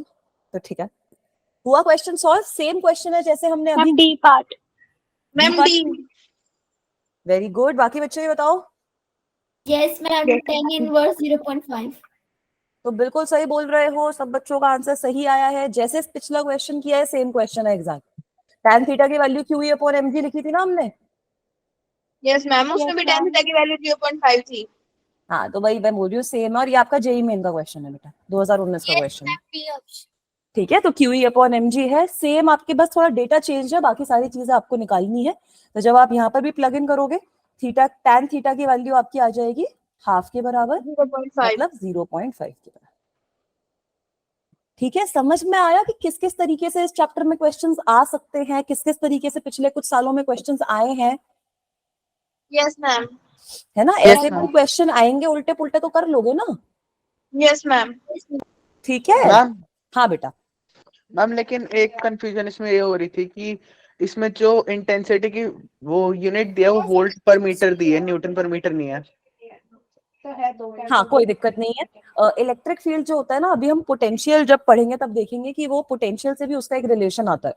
तो वहां पे जब हम unit देखते हैं तो वो वोल्ट पर मीटर वाली यूनिट भी सही है, पोटेंशियल की यूनिट वोल्ट्स में आती है ना, यस मैम। है ना? तो electric field and potential are also related to each other. तो इलेक्ट्रिक फील्ड की यूनिट आपकी न्यूटन पर कूलम भी आ सकती है, वोल्ट पर मीटर भी आ सकती है, दोनों units are okay. Okay ma'am. ठीक है बेटा, चलें आगे। yes ma'am पक्का? yes ma'am ठीक है, चलो फिर आगे चलते हैं, कोई दिक्कत की बात नहीं। अब देखो यहाँ पर आपको ना जो एंगल था वो वर्टिकल के साथ ही निकालना था, तो इसलिए हम ये वाली चीज यूज कर पाए। वहां पर आपको क्योंकि हॉरिजॉन्टल के साथ एंगल पूछा है, तो इस केस में आप थीटा को, ये वाला आपको एंगल अगर निकालना है तो इसको आप 90 डिग्री माइनस 27 डिग्री करके निकाल सकते हैं। ठीक है, ये सिंपल सिंपल मैथमेटिकल चीज है, कोई दिक्कत की बात है नहीं। All right, Yes, ma'am. Yes, ma'am. ठीक है, चलो बहुत बढ़िया। मैम तो याद कर रखी है कि tan 27 डिग्री की वैल्यू 0.5 है। कर लो याद, बट एज सच कोई नीड है नहीं, मतलब आपको ना वैल्यूज अगर कुछ उल्टी पुल्टी होंगी तो वो ऑलरेडी गिवन रहती हैं। ठीक है, आपका वो पेपर का स्टार्टिंग में आपको वैल्यू गिवन होती है, वरना आपके पास क्वेश्चन इस फॉर्म में आता है। देखो अब ये वाले फॉर्म में क्वेश्चन में आपको खाली आंसर निकालना है कि tan इनवर्स ऑफ 0.5 है, आपको वैल्यू रटने की जरूरत नहीं है कि नहीं भाई क्या एंगल आएगा। yes ma'am ठीक है, तभी मैंने आपको इनवर्स वाली चीज बता दी थी कि इनवर्स का मतलब ये नहीं है 1/tan, इनवर्स का मतलब है कि 0.5 से कॉरेस्पॉन्डिंग tan का कौन सा एंगल यहाँ पे लग रहा है। तो अगर यहाँ पर tan theta is equal to 0.5 है, इसका मतलब है थीटा की वैल्यू हो जाएगी tan inverse of 0.5। Is it okay? yes ma'am yes ma'am. ठीक है, अभी यहाँ तक जितना भी पढ़ा है आज की क्लास में वो समझ में आया है सबको? yes ma'am कोई दिक्कत, कोई सारे परेशानी? क्वेश्चंस भी हो गए। हाँ सारे क्वेश्चंस भी हो गए, समझ भी आ गया, कोई दिक्कत कोई परेशानी नहीं हुई? no ma'am मैम, ठीक है, चलो अब इलेक्ट्रिक फील्ड का कॉन्सेप्ट भी समझ में क्योंकि हमें आ गया है, तो एक और चीज हम जो समझ सकते हैं वो है सुपरपोजिशन प्रिंसिपल। ठीक है, तो सुपरपोजिशन प्रिंसिपल वही सेम है जो हमने फोर्स के लिए पढ़ा था। अभी तक हम बात कर रहे हैं कि अगर एक चार्ज है तो वो एक चार्ज के केस में क्या हो रहा है। अब मैं क्या बोल रही हूँ कि आपके पास बहुत सारे चार्जेस हैं, है ना? ये आपका Q1 है, यहाँ पर आपका कुछ Q2 है, सो ऑन एंड सो फोर्थ, आपके बहुत सारे चार्जेस हैं, ये आपका कुछ Qn है। ठीक है, इन सारे के सारे चार्जेस की वजह से इस पॉइंट पे आपको बताना है कि इलेक्ट्रिक फील्ड कितना लग रहा है, तो बता सकते हो आप? yes ma'am vectorially add करके yes ma'am है ना, वेक्टोरियली ऐड कर दो। इसकी वजह से कुछ E1 ऐसे हो जाएगा, इस वाले चार्ज की वजह से ऐसे हो जाएगा E2, इस वाले चार्ज की वजह से ये बना दो, क्या दिक्कत है हमको? इस वाले चार्ज की वजह से ये बना दो, कुछ इस तरीके से En हो जाएगा हमारे पास, है ना बच्चा? Yes ma'am. yes ma'am ठीक है, तो जितने भी इलेक्ट्रिक फील्ड्स हैं अगर आप उनका वेक्टर सम कंसीडर करोगे तो हम वो कैलकुलेट कर सकते हैं। ठीक है अजय बेटा, कौन सा न्यूमेरिकल समझ नहीं आया फिर से समझा दूंगी। अगर किसी बच्चे को कोई न्यूमेरिकल समझ नहीं आ रहा, कोई कॉन्सेप्ट समझ नहीं आ रहा, तो ना उसी टाइम पे मेरे को बता दो कि नहीं मैम ये समझ ही नहीं आया, तो मैं वो फिर से उस टाइम पे बता दूंगी। ठीक है बेटा, इज इट ओके? ऐसे ना हमने बेटा जो क्लास हम लोग ले रहे हैं उस क्लास में हमने कम बच्चे इसीलिए रखे हैं ताकि सब बच्चों के डाउट्स भी क्लियर हो पाए, सब बच्चों के जो कॉन्सेप्ट्स हैं वो भी अच्छे से क्लियर हो पाए, किसी बच्चे को कोई दिक्कत ही ना आए क्लास में। तो अगर आपको कहीं पे कोई पर्टिकुलर पॉइंट है जहाँ पे दिक्कत आ रही है, क्वेश्चन है, कॉन्सेप्ट है, भाई मुझे भी आती है, तो आप मुझे बता दो, मैं वो हाथ की हाथ रिपीट कर दूंगी। Is that okay? सब बच्चों के लिए है, खाली अजय के लिए नहीं है ये? yes ma'am yes ma'am. ठीक है, ठीक है, तो सुपरपोजिशन प्रिंसिपल सेम बात है कि अगर आपके पास मल्टीपल चार्जेस हैं और उन मल्टीपल चार्जेस की वजह से आपको किसी एक पॉइंट पे निकालना है कि इलेक्ट्रिक फील्ड की इंटेंसिटी कितनी होगी, तो सारे के सारे चार्जेस की वजह से उस पॉइंट पे इलेक्ट्रिक फील्ड इंटेंसिटी निकाल लो, इलेक्ट्रिक फील्ड वेक्टर फॉर्म में निकाल लो और उन सबको एड अप कर दो, आपका आंसर आ जाए। ठीक है बेटा? Yes ma'am. Yes ma'am. इसका Yes, एक ma'am. क्वेश्चन सॉल्व करते हैं, इसका ये वाला क्वेश्चन आप लोग सॉल्व करोगे और मेरे को आंसर बताओगे क्या आ रहा है। 6 identical charges are placed at corners of a regular hexagon of side A. The net electric field at centroid is what? Ma'am तो बताओ। 0। जीरो? क्यों जीरो? क्यों? क्योंकि मैम हर साइड से इक्वल इलेक्ट्रिक फील्ड है। कोप्लेनर हो जाएंगे ना सारे इलेक्ट्रिक यस हाँ। मैम। वेक्टोरियली ऐड करेंगे तो 0 हो जाएगा। जीरो हो जाएगा, बिल्कुल सही बोल रहे हो। तो क्या है, ये आपका रेगुलर हेक्सागन कुछ ऐसे होता है ना, है ना? ये Yes, वही वो ma'am. स्क्वायर वाली बात हो गई। अगर सब पे आप आइडेंटिकल चार्जेस प्लेस कर दोगे, अगर मैं सारी की सारी साइड पे आइडेंटिकल चार्जेस प्लेस कर रही हूँ, तो सबकी वजह से जो इलेक्ट्रिक फील्ड होंगे वो कट ही जाएंगे, यस मैम। है ना? अगर सब पे आपका Q Q Q Q Q Q placed है, तो सारे इलेक्ट्रिक फील्ड मेरे इक्वल हो जाएंगे। Yes ma'am, Yes. और वो एक दूसरे को काट रहे हैं। ई उल्टा हो गया ना? हाँ ठीक है।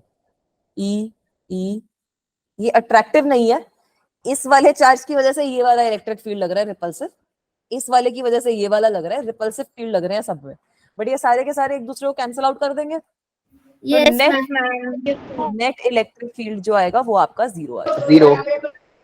Net electric field will be equal to zero. इस क्वेश्चन को और डिफिकल्ट कैसे बनाएंगे?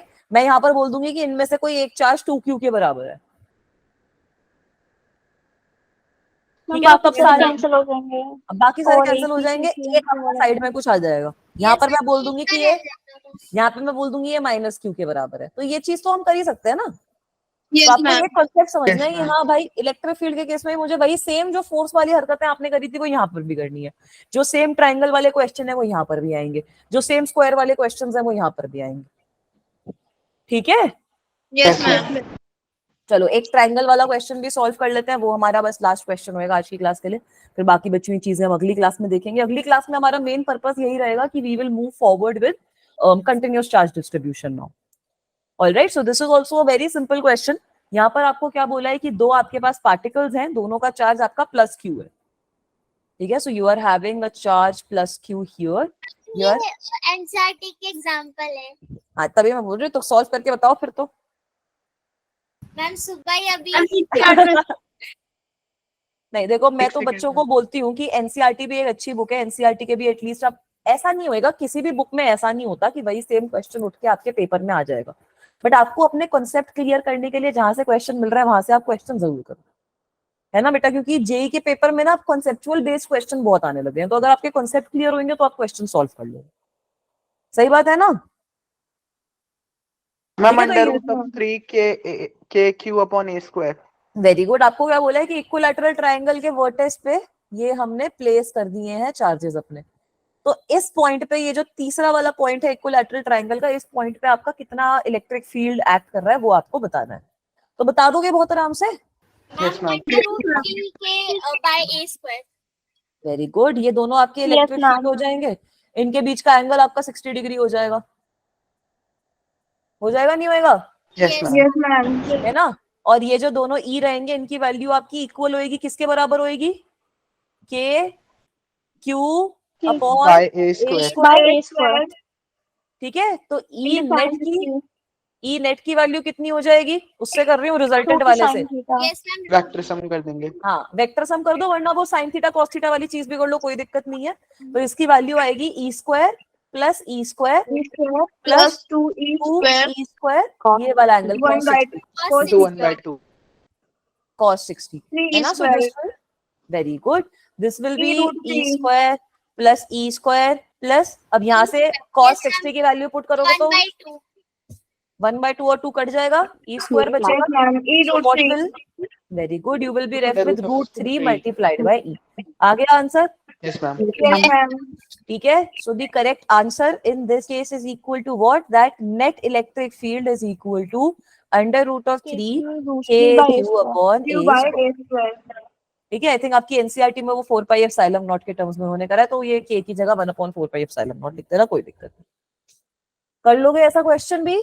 Yes ma'am. अगर हम के ही रखेंगे तो कोई फर्क तो नहीं पड़ेगा ऐसे भी? नहीं नहीं, कोई फर्क नहीं पड़ता। मतलब यूजुअली लोग k की जगह 1/4 पाई एप्सिलॉन नॉट लिख देता ताकि और क्लैरिटी आ जाए एज सच, बट अपनी कैलकुलेशन के लिए हमें कैलकुलेशन क्योंकि करनी है तो आप k भी रखो, कोई दिक्कत की बात नहीं। क्लियर है? Yes ma'am. मजा आया फिर आज की क्लास में भी? Yes ma'am. चलो बहुत अच्छी बात है। यहीं पे हम क्लास एंड करेंगे ताकि आपको थोड़ा सा ब्रेक मिल जाए अपनी अगली क्लास के पहले। Thank you so much for attending the class बेटा। Thank you so much everyone. Thank you so much बेटा।